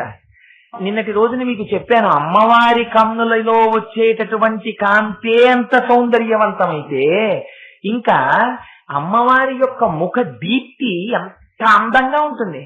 అమ్మవారి పెదవులు కాంతి, అమ్మవారి చుబుకం కాంతి, అమ్మవారి ముక్కు కాంతి, అమ్మవారి కన్నులు కాంతి, అమ్మవారి నోరు కాంతి, నాలుక కాంతి. అసలు ఇంకా రహస్యం వీలైతే రేపటి రోజున చెప్తాను. శరజ్యోత్స్నా శుద్ధాం శశీత జటాజూటమకుటాం అన్న శ్లోకం ఉంది. అందులో అయితే సరస్వతీదేవి ఎర్రబడిపోయింది. తెల్లటి తెల్లటి సరస్వతీదేవి ఎర్రగా అయిపోతుంది అమ్మవారి నాలుక మీద కూర్చుని. అందుకని ఆ తల్లి యొక్క శక్తి అటువంటిది. అటువంటి తల్లి కనుక అమ్మవారి ముఖమండలాన్ని చూస్తున్నప్పుడు అమ్మవారి కళ్ళ వంక చూశారా చాలు మనస్సు లయమైపోతుంది. అమ్మ పెదవి వంక చూశారా మనస్సు లయమైపోతుంది. అమ్మ దంత పంక్తి వంక చూశారా మనస్సు లయమైపోతుంది. అసలు అమ్మ చిరునవ్వు నవ్విందా చెప్పనే అక్కర్లేదు. అమ్మవారి చెవులు చూశారా, గొప్ప సౌందర్యం, పుష్పాల గుత్తులు పెట్టుకుని ఉంటుంది ఆవిడ. అందుకని ఏ అవయవానికి ఆ అవయవమే అందం. అందున ప్రత్యేకించి జ్ఞానేంద్రియాలు చాలా అమ్మవారి ముఖంలోనే ఉంటాయి. కళ్ళు, ముక్కు, చెవులు, నాలుక ఇవన్నీ. అందుకని అమ్మ నీ ముఖంలోంచి వచ్చేటటువంటి ఆ తేజస్సుందే, ఆ వెలుగుందే, ఆ కాంతుందే, అది చూసేటప్పటికమ్మా సౌందర్య లహరి. అసలు ఈ పుస్తకానికి పేరు ఏది ఉందో ఆ పేరు శంకరాచార్యుల వారు ఈ శ్లోకంలో ప్రయోగం చేశారు. ఏమని? అమ్మా తనోతు క్షేమం నస్తవ వదన సౌందర్య లహరి. అమ్మ నీ ముఖం చూసేటప్పటికీ అందులోంచి వచ్చేటటువంటి ఆ దీప్తిని, ఆ కాంతిని చూసేసరికి మా యొక్క దరిద్రమంతా పోయి మాకు సుఖము, సౌభాగ్యము, ధనము వర్ధిల్లుగాక, క్షేమము కలుగుగాక అంటూ శంకరులు అంటారు. పరివాహ స్రోత సరణిరివ సీమంత సరణి. సీమంతం అన్నారు. అది ఒక చిత్రమైనటువంటి మాట. సీమంతము అనగానే మీకేం జ్ఞాపకం వస్తుంది? సీమంతం అనగానే ఆడవాళ్ళందరికీ జ్ఞాపకం వచ్చేటటువంటి విషయం, ఆడవాళ్ళు గర్భం ధరించి ఉన్నప్పుడు ఒక ఉత్సవం చేస్తారు. ఏదో 6వ నెలలోనో, అసలు న్యాయంగా అయితే ఆ సమయంలోనే 6వ నెల నుంచి ధర్మశాస్త్రంలో చాలా నిబంధనలు ఉన్నాయి. ఇంకప్పటి నుంచి స్త్రీ జుత్తు ఎరబోసుకుని ఉండకూడదు, పగటి పూట ఎక్కువ నిద్రపోకూడదు, ఆ తర్వాత బొగ్గు ముట్టుకుని ఏది రాయకూడదు, బూడిదని కాళ్లతో కాని చేతులతో కాని ఎక్కువసేపు స్పృశించకూడదు, కాలివేళ్లతో నేల మీద ఏది రాయకూడదు, అసుర సంధ్య వేళ గడప దాటి బయటికి వచ్చి నిలబడకూడదు. ఇలా ధర్మశాస్త్రం చాలా నియమాలు చెప్పింది. లోపల పెరిగేటటువంటి బిడ్డ యొక్క ఔన్నత్యం పెరగాలంటే అవి పాటించాలి అంది. భర్త సీమంతము అని ఒకటి చేస్తాడు కదా, మనకు అదే కదా తెలుసున్నది సీమంతం అంటే. ఇవాళ శంకరాచార్యులు వారు అమ్మవారి జుట్టు సీమంతం అంటున్నారు. జుట్టు సీమంతం ఏమిటి? మనకి తెలుసున్నది గర్భిణి అయిన స్త్రీకి సీమంతం తెలుసు మనకి. అసలు దాని పేరు సీమంతం కాదు. ఆడవాళ్ళకి చేసేటటువంటి ఉత్సవాన్ని ఇవాళ మనం ఏమండి మా అమ్మాయికి గాజులు పెట్టిస్తున్నాం, మా కోడలికి గాజులు పెట్టిస్తున్నాం, లేకపోతే మా అమ్మాయికి సీమంతం అండి, మా కోడలికి సీమంతం అండి అంటున్నాం మనం. అసలు దాని పేరు ఏమిటో తెలుసా అండి? అసలు దానికి ఉన్న పేరు వేరు. సీమంతోన్నయనము అని పేరు దానికి. సీమంతోన్నయనము అని పిలవాలి. ఎందుకు అలా పిలుస్తారో తెలుసా? సీమంతం అంటే అమంగళకరమైనటువంటి అనేక మంది 6వ నెల దాటుతుండగా గర్భిణీ స్త్రీ చుట్టూ చేరుతాయి. ఎలాగైనా ప్రమాదం తీసుకురావాలని. అలా తీసుకురాకుండా, అలాంటి ప్రమాదం ఏర్పడకుండా ఉండాలంటే ఇవాల్టి రోజున సీమంతం అంటే దేనికి పనికొస్తుందంటే, మీరు ఇన్ని రకాల స్వీట్లు తీసుకొస్తారు, మేము ఇన్ని రకాల స్వీట్లు తీసుకురావడం, అంతే సీమంతం. అది కాదు సీమంతం అంటే. సీమంతోన్నయనము అంటే ఆ రోజున భర్త వచ్చి ఆ స్త్రీ యొక్క జుట్టు 2 జడలుగా ఉన్నదాన్ని విప్పి పైకి ఎత్తి కడతాడు. కట్టే ముందు భర్త పాపట తీయాలి ఆ రోజున. ఆ భర్త పాపట తీసేటప్పుడు ఎలా పడితే అలా దిల్లెన్నట్టుకుని పాపట తీయకూడదు ఆ రోజున. ఆ రోజున ఏదైనా ఒక అడవి దున్న యొక్క ఒక పెద్ద ముళ్ళు ఒకటి తీసుకొచ్చి, ఓ చిన్న ముల్లో దాంతో శమీ వృక్షపు శాఖని ఓ చిన్న కొమ్మని కలిపి రెండింటిని కలిపి పట్టుకుని పాపటలోకి అలా దివ్యన్న ఎలా పెడతారో అలా పెట్టి వెంట్రుకలని అటు ఇటు తిప్పి ఉన్నయనము అంటే ఆ జుట్టుని ఇలా పైకెత్తి తాడు పెట్టి కట్టకూడదు, రిబ్బన్లు పెట్టి కట్టకూడదు. ఆ కట్టేటప్పుడు బతికున్నటువంటి గొర్రె యొక్క ఉన్ని తీసుకొచ్చి తాడు పేని ఆ తాడుతో కట్టి కింద ముడివేస్తాడు. అలా చేస్తే అదిగో అది సీమంతోన్నయనము. అసలు ఆ ఉన్నయనము అన్నది తీసేశారు. ఇప్పుడు అసలు లేనే లేదు ఆ మాట. మా ఇంట్లో సీమంతోన్నయనము అంటే సీమంతమేనా ఇంకేమన్నానా అని అడుగుతారు. అసలు దాని పేరు సీమంతోన్నయనము. సీమంతోన్నయనము అంటే ఏమిటి? జుట్టు పాపట తీయుట. జుట్టు పాపట తీయటాన్ని సీమంతం అంటారు.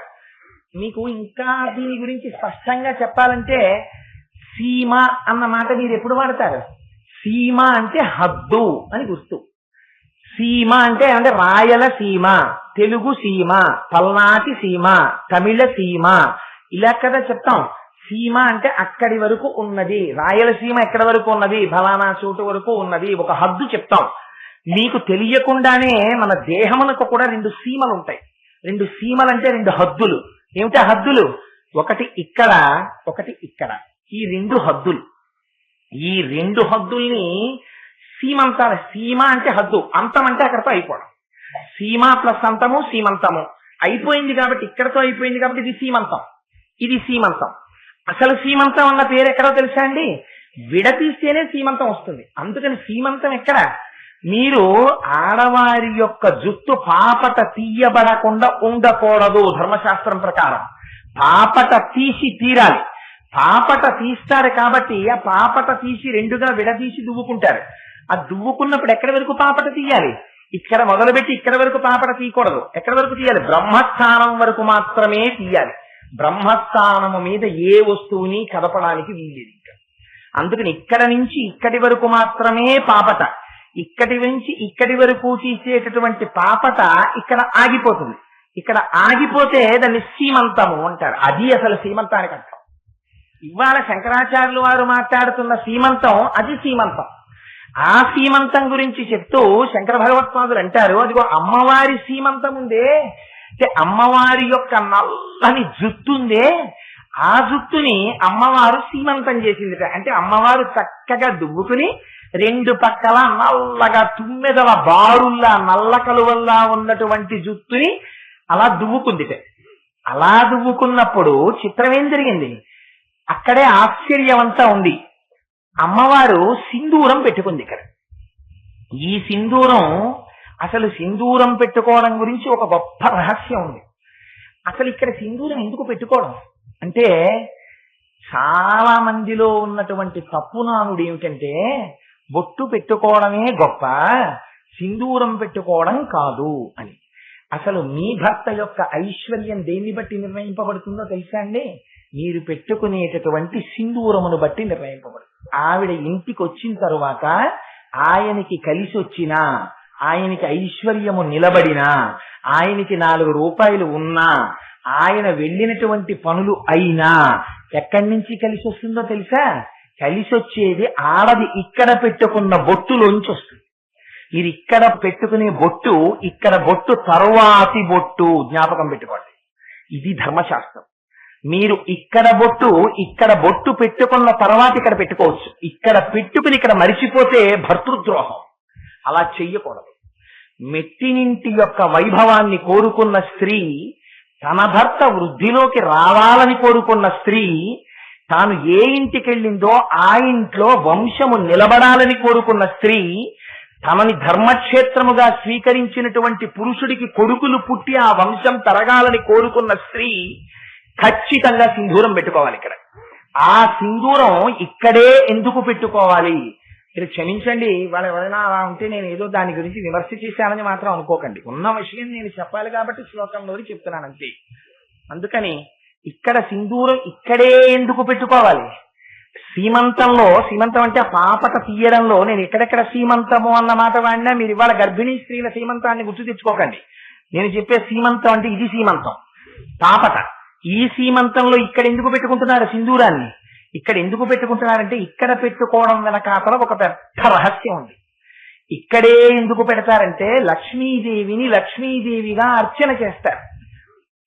కానీ లక్ష్మీదేవి యొక్క మూర్తి లక్ష్మి. మీరు వెళ్ళి అమ్మా నీ అనుగ్రహం మాకు కలగాలని అడుగుతారు. పురుషుడు వివాహం చేసుకునేటప్పుడు ఆయన కన్నా పెద్దవాడైన మామగారు అల్లుడి కాళ్ళు కడిగి పళ్ళెంలో పెట్టి ఆ నీళ్లు తీసుకుని తను తల మీద చల్లుకుని తన భార్య తల మీద చల్లుతున్నాడు.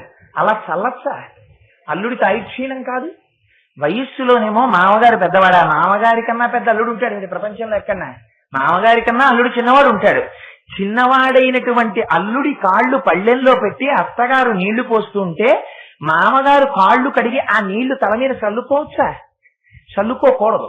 మరి ఎందుకు చల్లుకుంటున్నారు? మీరందరూ కూడా పాణిగ్రహణంలో ఇదో విచిత్రం. మనందరం వివాహం వివాహం వివాహం అంటాం. వివాహం అంటే విచిత్రమైన బరువు. వీడు మళ్ళీ వింతైన బరువెత్తుకుంటున్నాడు రా అని. అసలు పాణిగ్రహణం ధర్మశాస్త్రం. అరచేతిని అరచేతితో రాసి పట్టుకుంటాడు, నువ్వు నా ఇంటికి లక్ష్మిలా నడిచిరా అని.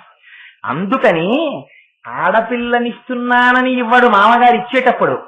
ఆయనలోకి నారాయణుణ్ణి ఉపాసన చేస్తాడు. ఉపాసన చేసి తన కుమార్తెలోకి లక్ష్మీదేవిని ఉపాసన చేస్తారు. చేసి పద్మాననే పద్మవూరు పద్మాక్షి పద్మ సంభవే, పద్మంలో కూర్చున్న లక్ష్మీదేవిని తీసుకొచ్చి అక్కడ కూర్చోపెడతారు. కూర్చోపెట్టి ఈమె నా కుమార్తె లక్ష్మి, నువ్వు నారాయణుడవు. ఈ పిల్ల నా పిల్ల కాదు, ఈ పిల్ల ఆడపిల్ల, ఈడపిల్ల కాదు, పుట్టినప్పుడే ఈ పిల్ల నీ పిల్ల, ఈమె లక్ష్మి నీ సొత్తు. అందుకని ఈ లక్ష్మిని ఈ నారాయణుడికి ధారపోస్తున్నాను అని లక్ష్మిని తీసుకెళ్లి నారాయణుడికి ఇస్తున్నాడు తప్ప ఒక ఆడపిల్లని ఒక మగాడి పక్కకి పంపించేటటువంటి దౌర్భాగ్య ధర్మం లేదు సనాతన ధర్మంలో. మీకు ధర్మపత్నిని ఇస్తున్నాడంతే. ఆమెని మీరు చూడవలసినది ధర్మపత్నిగా, మీ ధర్మమునందు, అర్థమునందు, కామమునందు. అందుకే భార్యతో రమించి తన తేజస్సుని భార్య యందు ప్రవేశపెట్టిన నాడు తన తేజస్సే తన పుత్రుడిగా బయటకు వస్తుంది. ఇది భార్యకి మాత్రమే పురుషుడివ్వవలసిన కానుక, ఇతరులకు ఇవ్వడానికి వీల్లేదు దాన్ని. అందుకని అంత ధర్మబద్ధం. అందుకని మామగారిస్తున్నది లక్ష్మీ స్వరూపని ఇస్తున్నాడు. లక్ష్మీ స్వరూపగా మీ ఇంట నడయాడుతోంది ఆ పిల్ల. మీ ఇంట లక్ష్మి నడయాడాలి. ఎన్ని రూపాలుగా నడయాడాలి? అందులోనే ఉంది రహస్యం అంతా. మీకు ఒక కర్రనిచ్చి 4 ముక్కలు నరకమన్నాం అనుకోండి. ఒక కర్రని తీసుకొచ్చి 3 మాటలు నరికితే చాలు, 4 ముక్కలు అయిపోతాయి. ఒక కర్రను ఒక మాట కొడితే 1 ముక్క వస్తుంది, 2వ మాట కొడితే 2వ ముక్క వస్తుంది, 3వ మాట కొడితే 2 ముక్కలు వచ్చేస్తాయి, 4 ముక్కలు అయిపోతున్నాయి. ఒక్క ధర్మపత్నిని స్వీకరిస్తే ధర్మ కామ మోక్షములు కూడా అందులో వచ్చేస్తాయి. ఏమిటి అర్థం? అర్థం అంటే భార్య ఇచ్చేటటువంటి అర్థం ఏమిటో తెలుసా అండి? ఏమన్నా మా ఆవిడ ఏం ఉద్యోగం చేయలేదు, నాకు ఎప్పుడు ఏం డబ్బులు పట్టుకొచ్చి ఇవ్వలేదు, మీరేమో ధర్మపత్నిని పట్టుకుంటే అర్థం వస్తుందంటున్నారు, ఎక్కడి నుంచి వస్తుందండి అర్థం అని మీకు అనుమానం రావచ్చు. అర్థము కొడుకు, తండ్రికి కొడుకు అర్థము. ఎందుకని? విదురుడంతటి వాడు ఒక మాట అడిగాడు, నాకు కోరిక ఏమిటో తెలుసా, నేను బ్రతికున్నంత కాలము నా కొడుకు పక్కన పడుకుని నేను అతన్ని కౌగిలించుకునే అదృష్టాన్ని నాకు ఇమ్మన్నాడు. అంటే అదేమిటండి, ఎన్ని ఏళ్ళు వచ్చినా కొడుకు పక్కన ఇంటి పడుకుంటాడా అని మళ్ళీ అనకండి. కొడుకు పక్కన పడుకోవడం అంటే తండ్రి కొడుకు ఒక చోట ఉండుట. తండ్రి కొడుకులు విడిపోయి ఉండడం ధర్మశాస్త్ర రీత్యా దురదృష్టాన్ని అనుభవించడం. తను వృద్ధాప్యం వచ్చేసిన తర్వాత కొడుకు దగ్గర ఉండడం, ఉండి ఆ కొడుకు కనపడినప్పుడు తండ్రి కుమారుణ్ణి కౌగిలించుకోవడం, పుత్రగాత్ర పరిష్వంగములకు మించిన ఐశ్వర్యం ఇంకా తండ్రికి లేదు శాస్త్రంలో. వాడికి కోట్లుండనివ్వండి, వాడు నిలిపేది ఎప్పుడు? పుత్రగాత్ర పరిష్వంగము లేనప్పుడు. అది లేనప్పుడు ధర్మశాస్త్రం ఏం చేసిందంటే, ఇది ఇక్కడ కూర్చున్నప్పుడు నిర్దాక్షిణ్యంగా మాట్లాడవలసిందే. శాసనాత్ శంసనాత్ ఇది శాస్త్ర. అందుకని ఉన్నమాట ఉన్నట్లు మాట్లాడుతున్నాను. అటువంటి వాడికి పౌత్రుణ్ణి ఇచ్చింది శాస్త్రం. నువ్వు ఇప్పటికైనా ధర్మంలో వెడితే నీకు మనవాణ్ణి ఇస్తున్నానంది. ఇస్తే అందుకని కొడుకు లేకపోతే మనవాణ్ణి ఇచ్చానంది. ఎప్పుడు? నువ్వు మళ్ళీ ధర్మంలోకి వచ్చినప్పుడు భగవానుణ్ణి నిందించకు. అందుకని నీ ఇంటికి వచ్చిన లక్ష్మి ఎలా వస్తోంది? లక్ష్మిగా వచ్చిందని ఏమిటి గుర్తు? నీ భార్య నీ ఇంట్లో కదులుతున్న లక్ష్మి. ఎలా నిర్ణయం? అందుకని శాస్త్రంలో అన్నారు 5 లక్ష్మీ స్థానాలు ఉన్నాయన్నారు. ఏమిటి 5 లక్ష్మీ స్థానాలు? కేవల లక్ష్మీదేవి ఒక లక్ష్మి అయితే నీ ఇంట్లో కూడా 5 లక్ష్మీ స్థానాలు ఉన్నాయి. ఒకటి పద్మము, అందుకే తామర పువ్వుని ఎట్టి పరిస్థితులలో కాలు తగలకూడదు. తామర పువ్వులో ఎప్పుడూ లక్ష్మీదేవి ఉంటుంది. రెండవది బిల్వదళము, మారేడు దళాన్ని ఎట్టి పరిస్థితులలో కాలుకు తగలకూడదు. మారేడు దళంలో లక్ష్మీదేవి ఉంటుంది. శ్రీ సూక్తంలో చెప్తారు, ఆదిత్య వర్ణే తపసోది జాతో వనస్పతే వృక్ష అని ఆ శ్రీ సూక్తంలో మంత్రంలో చెప్తున్నాం కదా మనం. అందులో అమ్మవారు తన కుడి చేతితో సృష్టించింది ఆ మారేడు చెట్టుని. సృష్టించి దానికి ఒక గొప్ప వరం ఇచ్చింది, నువ్వు పువ్వు పుయ్యకుండా పండు పండుతావుంది. అందుకే మారేడు చెట్టుకి మారేడు పువ్వులు ఉండవు, మారేడు దళాలు, మారేడు పళ్ళు. మారేడు ఫలాన్ని శ్రీఫలము అని అంటారు, అది లక్ష్మీ ఫలం. అందుకని మారేడు చెట్టుకి మారేడు దళానికి ఒక వింతైన లక్షణం ఉంది. మీరు ఎప్పుడైనా ఐశ్వర్యానికి కటకట వాడిపోయి మీకు కష్టం వచ్చిందనుకోండి, మరి నేను ఇది సభాముఖంగా చెప్పచ్చో చెప్పకూడదో నాకు తెలియదు, కానీ ఉన్న మంచి విషయం కాబట్టి చెప్తున్నాను. మారేడు దళానికి కింద ఈనెలు ఉంటాయి. ఆ ఈనెలు శివలింగానికి తగిలేటట్టుగా పూజ చేసినా, లక్ష్మీదేవి పాదానికి తగిలేటట్టు పూజ చేసినా ధనం కలిసి వస్తుంది. మారేడు దళాన్ని ఇటు తిప్పితే, బోర్లా మారేడు దళం వేశారనుకోండి, శివలింగానికి తగిలితే జ్ఞానం వస్తుంది. ఆ మారేడు దళానికి కింద ఉన్నటువంటి ఈయనే లక్ష్మీ స్వరూపం. మారేడు దళానికి పైన బల్లపరుపుగా ఉన్నటువంటి సామాన్యమైన భాగం జ్ఞానస్వరూపం. అది త్రిగుణములను దాటిస్తుంది.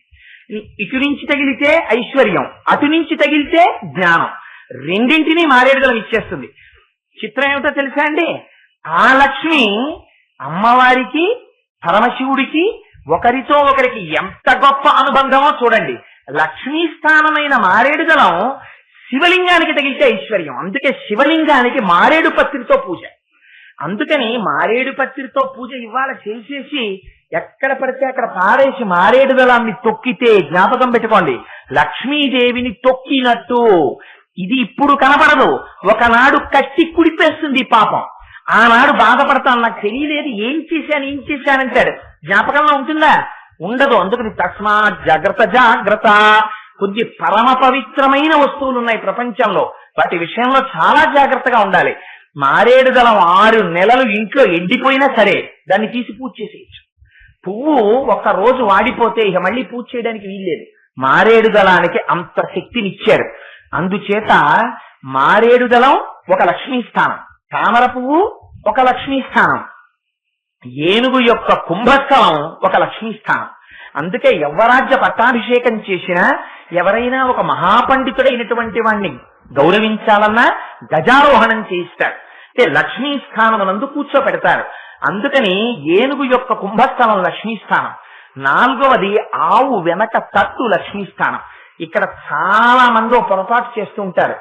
నేను ఇవాళ తెలియక చేస్తున్న పొరపాటు దిద్దాలి కాబట్టి చాలా మంది ఏం చేస్తారంటే చెప్పులతో వెళ్ళిపోయి దగ్గరికి ఇలా ఓ చేత్తో ముట్టుకుని ఇలా అంటారు. దానివల్ల మీ లక్ష్మి అపభ్రంశం అవుతుంది. ఇంట్లో ఉన్న లక్ష్మి నడుస్తుంది బయటికి. అలా కళ్ళుకి అద్దుకోకూడదు ఆవు పృష్ఠభాగాన్ని.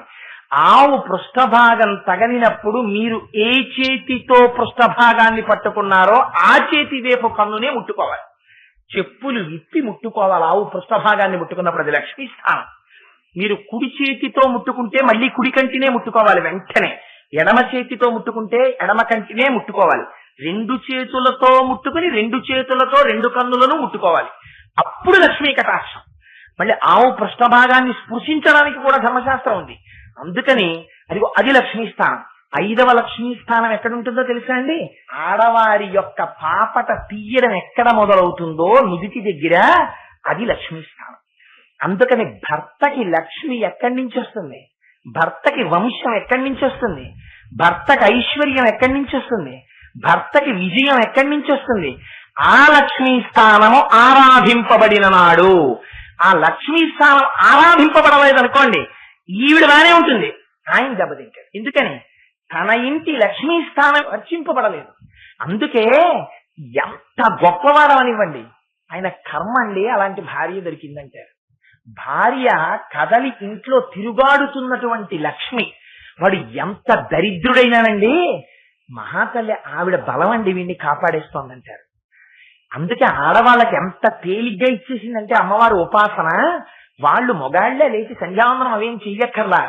నిద్ర లేవగానే ముఖం కడుక్కుని ఇలా బొట్టు తీసి ఇక్కడ పెట్టుకుంటే చాలు. లక్ష్మీదేవిని సహస్రనామాలతో వాళ్ళు ఆరాధన చేసేసినట్టే. భర్త మాట్లాడుతున్నప్పుడల్లా భార్యతో దృష్టి వెళ్ళి ఆ సింధూరం మీద పడుతుంటుంది. అలా పడుతోందనుకోండి, మళ్ళీ ఆ సింధూరమే పెట్టుకోవడంలో ఇంకో రహస్యం ఉంది. ఏం శంకరాచార్యులు వారే అమాయకులు కాదు. ఎంత రహస్యంగా మాట్లాడతారో జాతి మరిచిపోతుందని అటువంటి శ్లోకాలు ప్రయోగం చేస్తారు శంకరాచార్యులు వారు. సింధూరమే ఎందుకు పెట్టుకుంటారు? పాపట్లో సింధూరం పెట్టుకుంటే కుంకుమ పెట్టుకోవాలి. కుంకుమ కాని ఇతర పదార్థములను పెట్టకూడదు. ఆజ్ఞాచక్రం మీద కుంకుమ పెట్టుకుంటారు. పెట్టుకున్న చేతికున్న కుంకాన్ని గోడలకి గొంజలకి రాయకూడదు. దాన్ని పాపటలో రాసుకుంటారు. అందుకని పాపట కొద్దిగా ఎరుపుగా ఉంటుంది ఆడవాళ్ళకి. ఇక్కడ మాత్రం సింధూరం సూర్యబింబంలా వెలుగుతూ ఉండాలి. వెలిగితే ఏమవుతుంది? భర్త భార్య ముఖం చూసి మాట్లాడుతుంటాడు. మాట్లాడినంతసేపు భార్య పాపటకి ముందున్నటువంటి సింధూరం వెంక చూసి మాట్లాడుతుంటే తాను మాట్లాడుతున్న మాటలు, ఇవాళ నేను ఈ ప్రయత్నం మీద పెడుతున్నాను, ఇది తప్పకుండా కలిసి రావాలి, భగవంతుడి దయ పెడుతున్నాను అని మాట్లాడతాడు. ఆవిడ కూడా వెంటనే తన భర్త కనుక ఆయనకి పాపం చాలా ఇబ్బంది పడుతున్నారు, ఆయనకి పని అయితే బాగుండు అనుకుంటుంది. ఆ అనుకున్న మాటని సఫలం చేసేది ఎవరు? లక్ష్మీ స్థానం. ఆవిడ కటాక్షించాలి. అందుకని ఆవిడ అర్చింపబడి ఉండవలే. అందుకని ఇవాళ శంకరాచార్యులు వారు ఈ రహస్యాన్ని బయట పెడుతున్నారు. బయట పెడుతూ ఇది మనం ఎలా దర్శనం చేస్తాం? మామూలుగా బయట ఉన్నటువంటి స్త్రీలు పాపట ముందు పెట్టుకున్నటువంటి సింధూరమే ఇంత గొప్పదైతే మళ్ళీ మీకు ఇక్కడ ఒక అనుమానం రావాలి. ఏమండి ఇక్కడ కుంకం పెట్టుకోవాలన్నారు, ఇక్కడ సింధూరం పెట్టుకోవాలంటున్నారు, ఏమి ఇక్కడ సింధూరం పెట్టుకోవడంలో గొప్పతనం ఏమిటి? సింధూర పూజ ఇద్దరికి, జ్ఞాపకం పెట్టుకోండి. ఎవరికి పడితే వాళ్ళకి సింధూరంతో అర్చన లేదు. సింధూరంతో అర్చన ఇద్దరికే చెయ్యాలి. ఒకటి గణపతికి చెయ్యాలి, 2 హనుమకి చెయ్యాలి. ఏమి ఇద్దరికే ఎందుకు చెయ్యాలి? మొదటి పూజ గణపతిది, చివరి పూజ హనుమతి దేవతల్లో. ఎందుకని? మీరు ఏ పని మొదలు పెట్టండి, గణానాం త్వా గణపతికం హవామహే కవిం కవీనాం ఉపవస్త్రమస్తమం జ్యేష్ఠరాజం బ్రహ్మణాం అని మొదలు పెడతారు కదా. అందుకని గణపతికి సింధూరం. అందుకే ప్రాతస్మరామి గణనాథ మనాథ బంధుం సింధూర పూర పరిశోభిత గండ యుగ్మం ఉద్దండ విఘ్న పరిఖండ నచండ దండ మాఖండలాది సురనాజక బృందవంద్యం అని గణపతి సింధూరం రాసుకుంటారు. హనుమ చిట్ట చివరకు వస్తారు. పవమాన సుతుడు పట్టు పాదారా విందములకు అన్నాడు అనుకోండి, అయిపోయినట్టే. ఇంకా అందుకని చివరకు వచ్చేవారు హనుమ. అదే కాదు, ఇంకొక రహస్యం, అన్నిటికీ ముందుండేది ప్రణవం. ప్రణవంలో ఓం అన్నప్పుడు ఆ చివర అన్న నాదం హనుమ. అందుకని చివరకు వచ్చేవారు. అందుకని చివరి పూజ హనుమది సింధూరం, ముందు పూజ గణపతిది సింధూరం. ఆ సింధూరం లక్ష్మీ స్థానంలో పడడం సమస్త దేవతార్చనతో కూడి ఇంతమందితో కలిసిన లక్ష్మీ అమ్మవారికి అర్చన జరిగిపోవడం. అట్లా అర్చన జరిగినటువంటి అమ్మవారి స్థానాన్ని భర్త తదేకంగా చూసి మాట్లాడితే వాడికి ఐశ్వర్యం. అందుకని ఇదిగో ఇంత రహస్యం మామూలు వాళ్ళకే ఉంటే ఇంకా మా తల్లి జగజ్జనని అమ్మ సింధూరం పెట్టుకుంటే పాపట ముందర సీమంతంలో అది ఎంత శక్తివంతంగా ఉంటుంది. అందుకని ఇవాళ శంకరాచార్యుల వారు అంటున్నారు, తనో తుక్షేమన్న స్తవవదన సౌందర్యలహరి పరివాహ స్రోత సరణిరివసి మంత సరణి అని ఎంత గొప్ప మాట వేసేశారంటే అక్కడ అమ్మవారు ఇక్కడ ఎర్రటి బొట్టు పెట్టుకుందిట, ఇక్కడ సింధూరం పెట్టుకుందిట.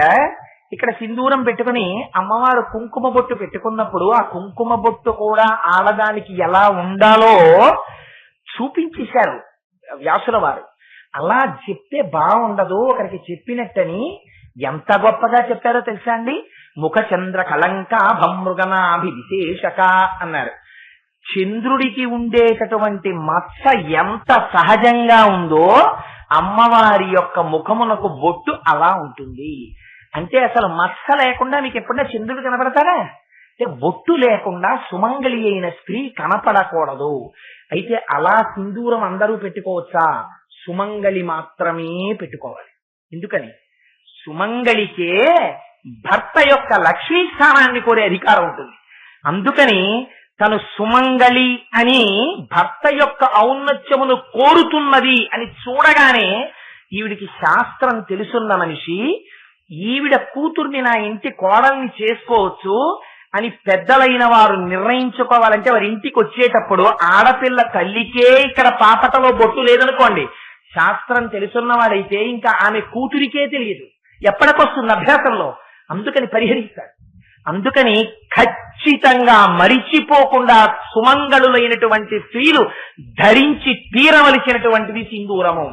నేను చెప్తున్నానని మీరు అనుకోవద్దు, ఈ మాట పదే పదే చెప్తున్నాను. ఇవాళ కోటేశ్వరరావు గారు చెప్పాడు ఈ మాట, కోటేశ్వరరావు గారు చెప్పాడు ఈ మాట అనవద్దు. ఇది ధర్మశాస్త్రం. ఇది శంకర భగవత్పాదులు చెప్తున్నది శ్లోకంలో, జాతిని ఉద్దేశించి మనని ఉద్ధరించడం కోసం చెప్పిన మాట. జగద్గురువుల మాటకి తిరుగులేదు. అది శ్లోకంలో ఉన్నది కనుక దాని వ్యాఖ్యానంలో నేను చెప్తున్నాను అంతే. పెట్టుకోవడం పెట్టుకోకపోవడం మీ ఇష్టం. అందుకని శంకరులు అంటారు, అమ్మ ఇక్కడ కుంకుమ పెట్టుకుంది, ఇలా పాపటలో ఆ కుంకాన్ని రాసుకుంది. ఇది మనకి చూపిస్తారు మిగిలిన వాళ్ళకి ఆదర్శం చేయడం కోసం. సింధూరాన్ని ఇక్కడ పాపట ముందు పెట్టుకుందిట అమ్మ. పెట్టుకుంటే అది ఎంత విచిత్రంగా ఉందంటేట, వహంతి సింధూరం ప్రబల కబరీ భారతిమిరా దిశాం బృందై బందీకృతమివ నవీనార్క కిరణం.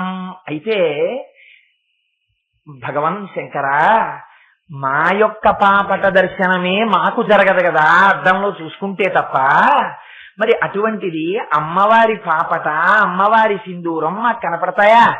ఎలా కనపడతాయి తండ్రి అని మనం అడుగుతామేమోనని మన మనస్సుల్లో నాటుకుపోయేటట్టు దాన్ని వర్ణిస్తే, మానసికమైనటువంటి దర్శనము ఎవరికైనా అయిందా?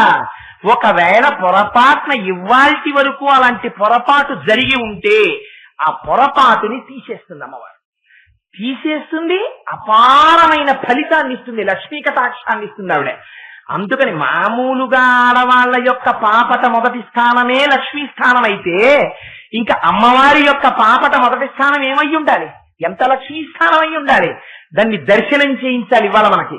దానికోసం మనకి చేయించకపోతే ఏం శంకరాచార్యులు వారు చేయలేదా? ఆయన హాయిగా కూర్చోలేరా? తండ్రికి బిడ్డల మీద ఎంత తాపత్రయమో శంకరాచార్యుల వారికి జాతి మీద అంత తాపత్రయం.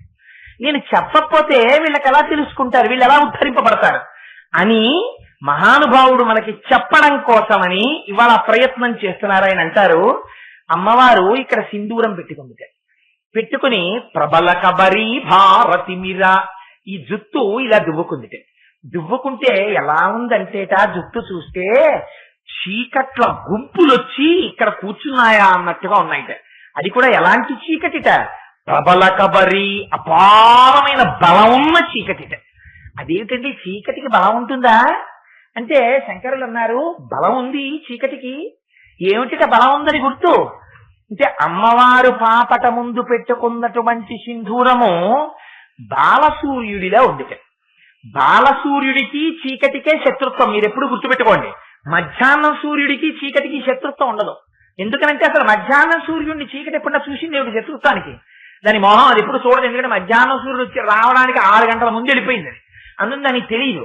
దాని కోపం, దాని శత్రుత్వం అంతా ఎప్పుడు ఎవరి మీద అంటే కేవలం బాలసూర్యుడి మీదే. మేమింత దట్టంగా లోకాన్ని కమ్మేసి ఉంటే ఇంత వాడొస్తాడు చిన్ని పిల్లాడిలాగా, ఇంత వస్తాడు. అందులో అరుణోదయము అంటారు శంకరాచార్యుల వారు. ఎంత గొప్ప మాటలు వాడతారంటే ఆ రథం తోలేటటువంటి ఆయన అరుణుడు.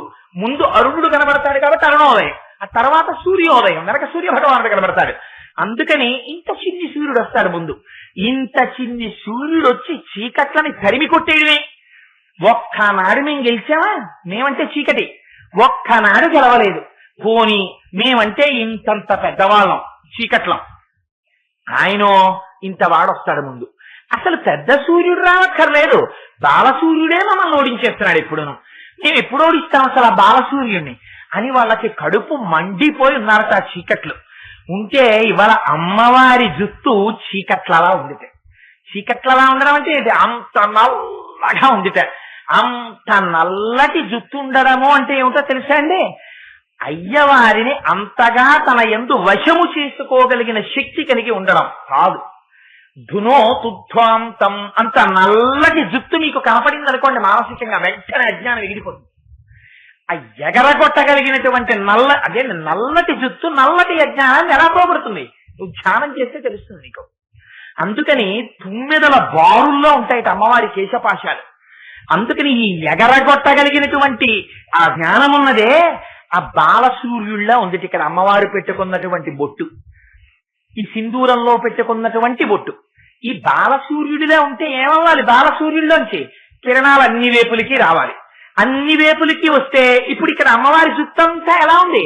చీకట్లలా ఉంది.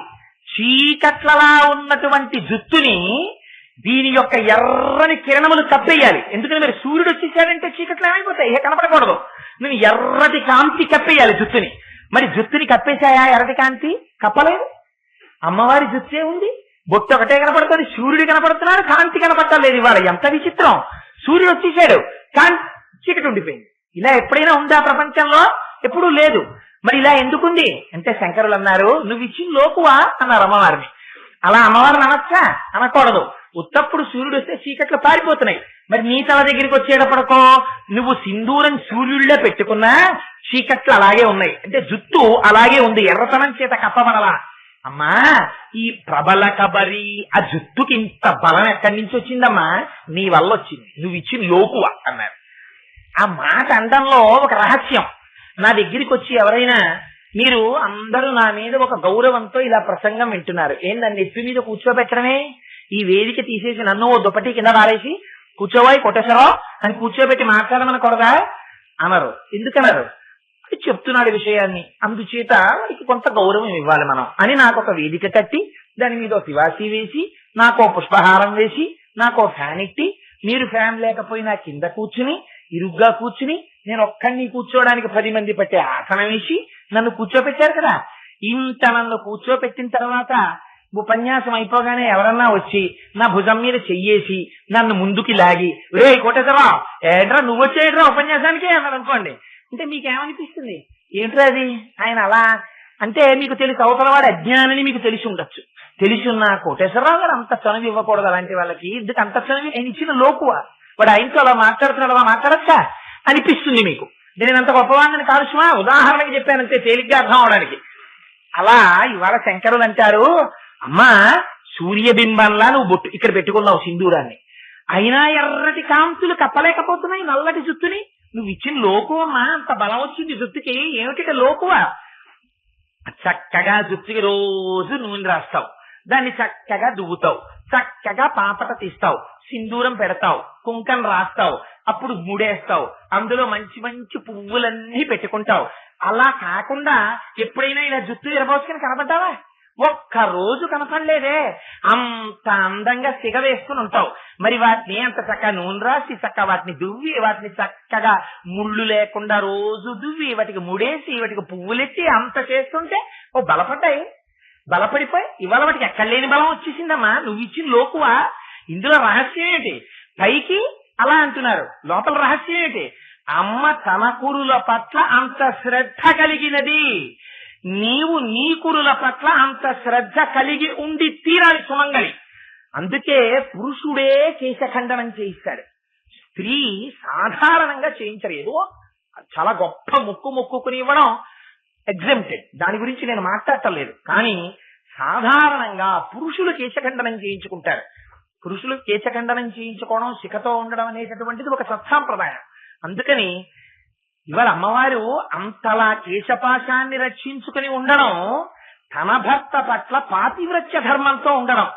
భర్తృత్వము కలిగినటువంటి స్త్రీ, సుమంగళి అయిన స్త్రీ ఇంట్లో జుత్తు విరబోసుకుని తిరగడం, జుత్తు సరిగ్గా నూనె రాసుకోకుండా ఉండడం, భార్య జుత్తు చిక్కులు పడి ఉండడం, ఆ జుత్తు ఎప్పుడు ముడేసుకోకపోవడం, ఒక్కనాడు పువ్వులు పెట్టుకోకపోవడం.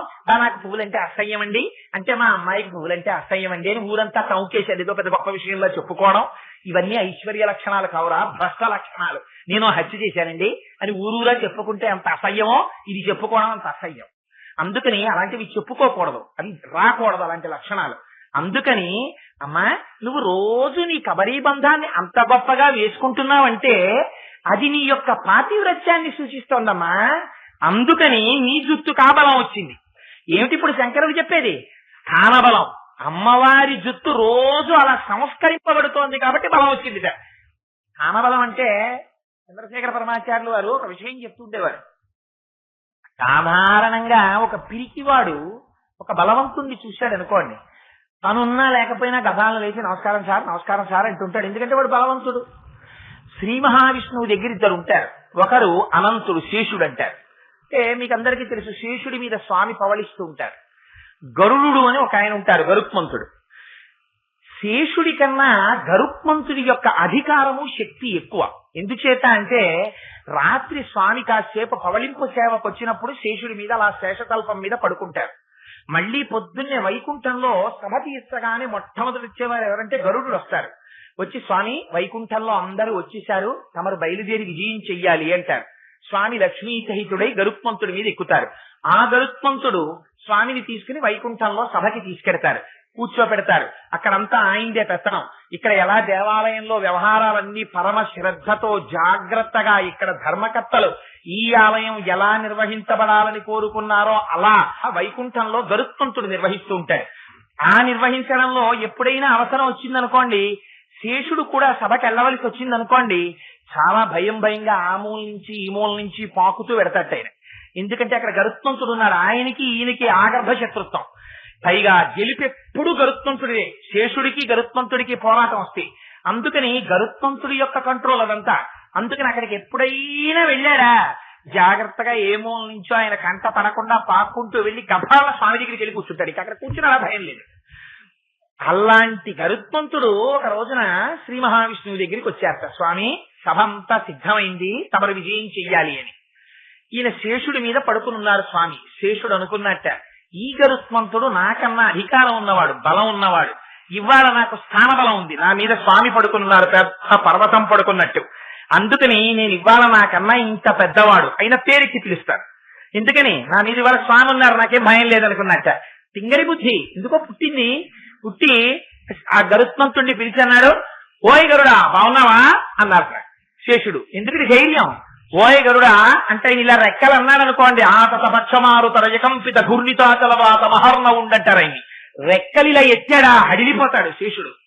అలాంటి వాడి గరుత్మంతుడిని చూసి హలో గరుడా బాగున్నావా అన్నారట. అంటే గరుడు చూశారట, అవునులే పైన స్వామి ఉన్నారుగా, అందుకని ఎన్నైనా మాట్లాడతావు ఇప్పుడు అనుకుని ఎవరి స్థానంలో వాళ్ళు ఉంటే అందరూ బాగుంటారు లేవయా అన్నట్ట.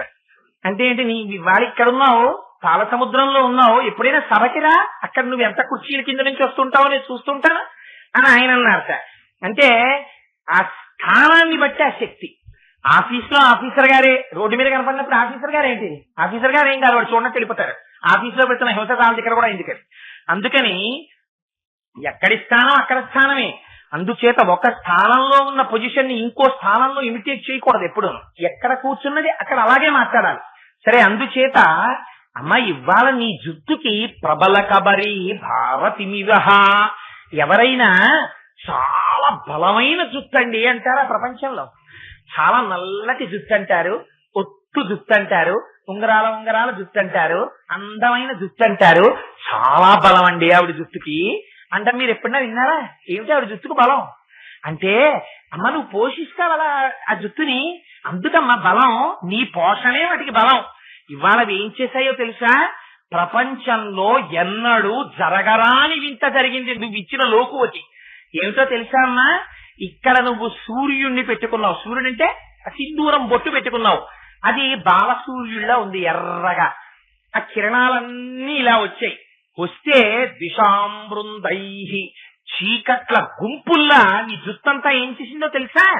అసలు ఆ చీకట్ల మించి ఎర్రటి కిరణాలు పడి చీకట్లు కప్పేయాలి. అలాంటిది ఇవాళ ఆ కిరణాలని తమ కింద పెట్టేసుకున్నాయి. ఈ జుట్టు పెట్టేసుకుని ఎక్కడ అరుణకాంతి కనపడటం లేదు. నీ జుట్టు ఒకటే కనపడుతోందమ్మా రెండు పక్కల.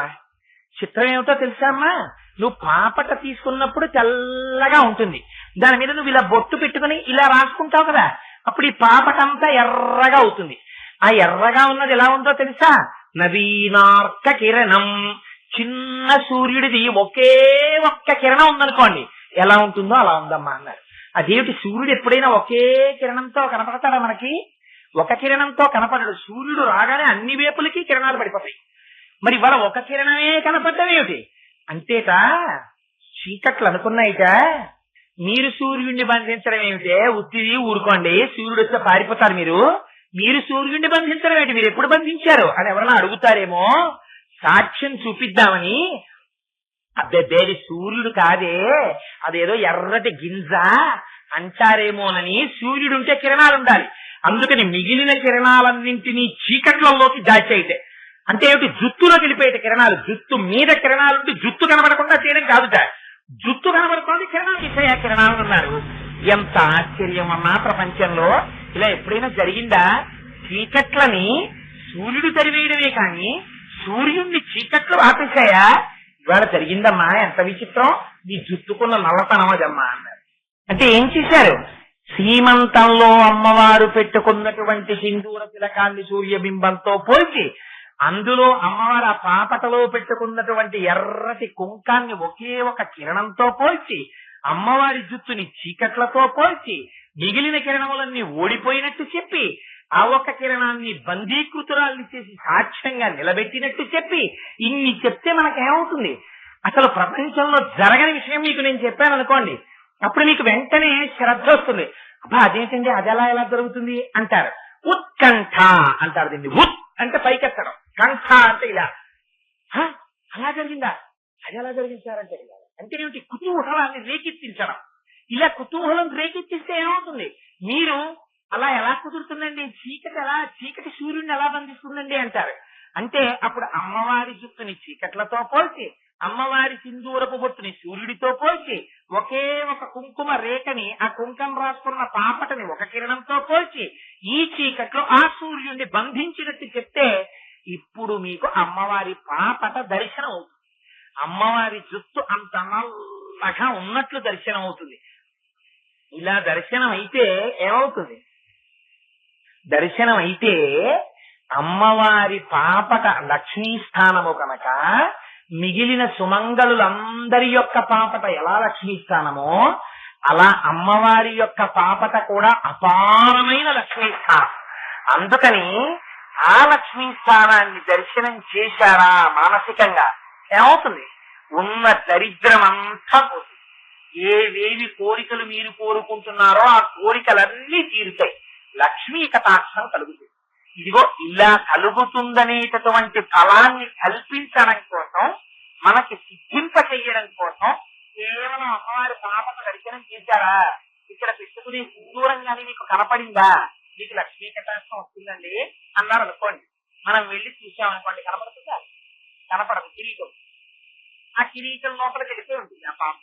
అందుకని మీరు అంటే చీకట్లు సూర్యబింబం చేత పోయినట్టు ఎక్కడైనా లేశమాత్ర అజ్ఞానం ఉంటే అమ్మవారి కృపచేత అజ్ఞానపు తిమిరములు చెదరగొట్టబడి జ్ఞానము కటాక్షింపబడుతుంది.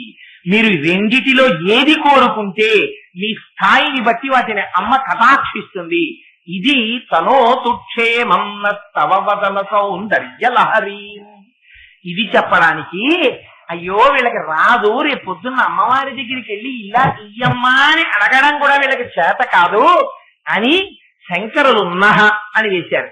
అంటే మాకు అటువంటి ఐశ్వర్యము కటాక్షింపబడుగాక, అటువంటి లక్ష్మీ స్థానము దర్శనమగుగాక. ఎలా అవుతుంది? మీరు కూర్చుని ధ్యానం చెయ్యాలి ఆ శ్లోకం మీద. అందుకని ఆ శ్లోకాన్ని 1కి 10 మార్లు ఉచ్చారణ దోషం లేకుండా ముందు చదివితే అప్పుడు మీకు మొదట దర్శనం అయ్యేది ఏదవ్వాలి? 4 మాటలు వేసేశారు శంకరాచార్యులు వారు. ఏమిటవి? 1 సౌందర్యలహరి. ముఖం ముందు చూస్తారు మీరు, చిన్నగా పాపట చూడరుగా. అందుకని ముఖం చూడగానే పెద్ద కాంతి లహరి ప్రవాహపు కెరటం కింద రావాలి, అబ్బా అనిపించాలి. ఆ తర్వాత ఏమవ్వాలి? హరివాహ. ఆ కెరటం, ఆ నీరు భూమి మీదకి వచ్చింది అనుకోండి, పెద్ద నది ప్రవహించినట్టు ప్రవహిస్తుంది. అంత సౌందర్య దీప్తి కనపడాలి. ఆ దీప్తి ఏమవ్వాలి? సరనిషు. ఒక పెద్ద చెరువు నిలబడినట్టు నిలబడాలి మీ మనస్సులో. తర్వాత ఏమవ్వాలి? సీమంత సింధూర. అది అమ్మవారి యొక్క చిన్ననైన పాపట అప్పుడు కనపడాలి. అందుకని చిన్నగా పాపట ఒక్కటే చూస్తానంటే కుదరదు దర్శనంలో. ముందు దర్శనం ధ్యానంలో ఎలా చెయ్యాలో కూడా కాంతితో మొదలుపెట్టి, సౌందర్యలహరితో మొదలుపెట్టి, ఎలా పాపట దగ్గరికి వెళ్లి సింధూర దర్శనం చెయ్యాలో దీన్ని మనకి శంకర భగవత్పాదులు నేర్పారు. అందుకని సౌందర్యలహరిలో ఉన్నటువంటి అమృత గుళికలలో ఈ శ్లోకం ఒకటి. అందుకని ఇవాళ రోజున మీకు ఆ శ్లోకాన్ని విజ్ఞాపన చేసే ప్రయత్నం చేశాను. అక్కడికి ఒక శ్లోకాన్ని చెప్పాను, వేరొక శ్లోకాన్ని విజ్ఞాపన చేస్తాను.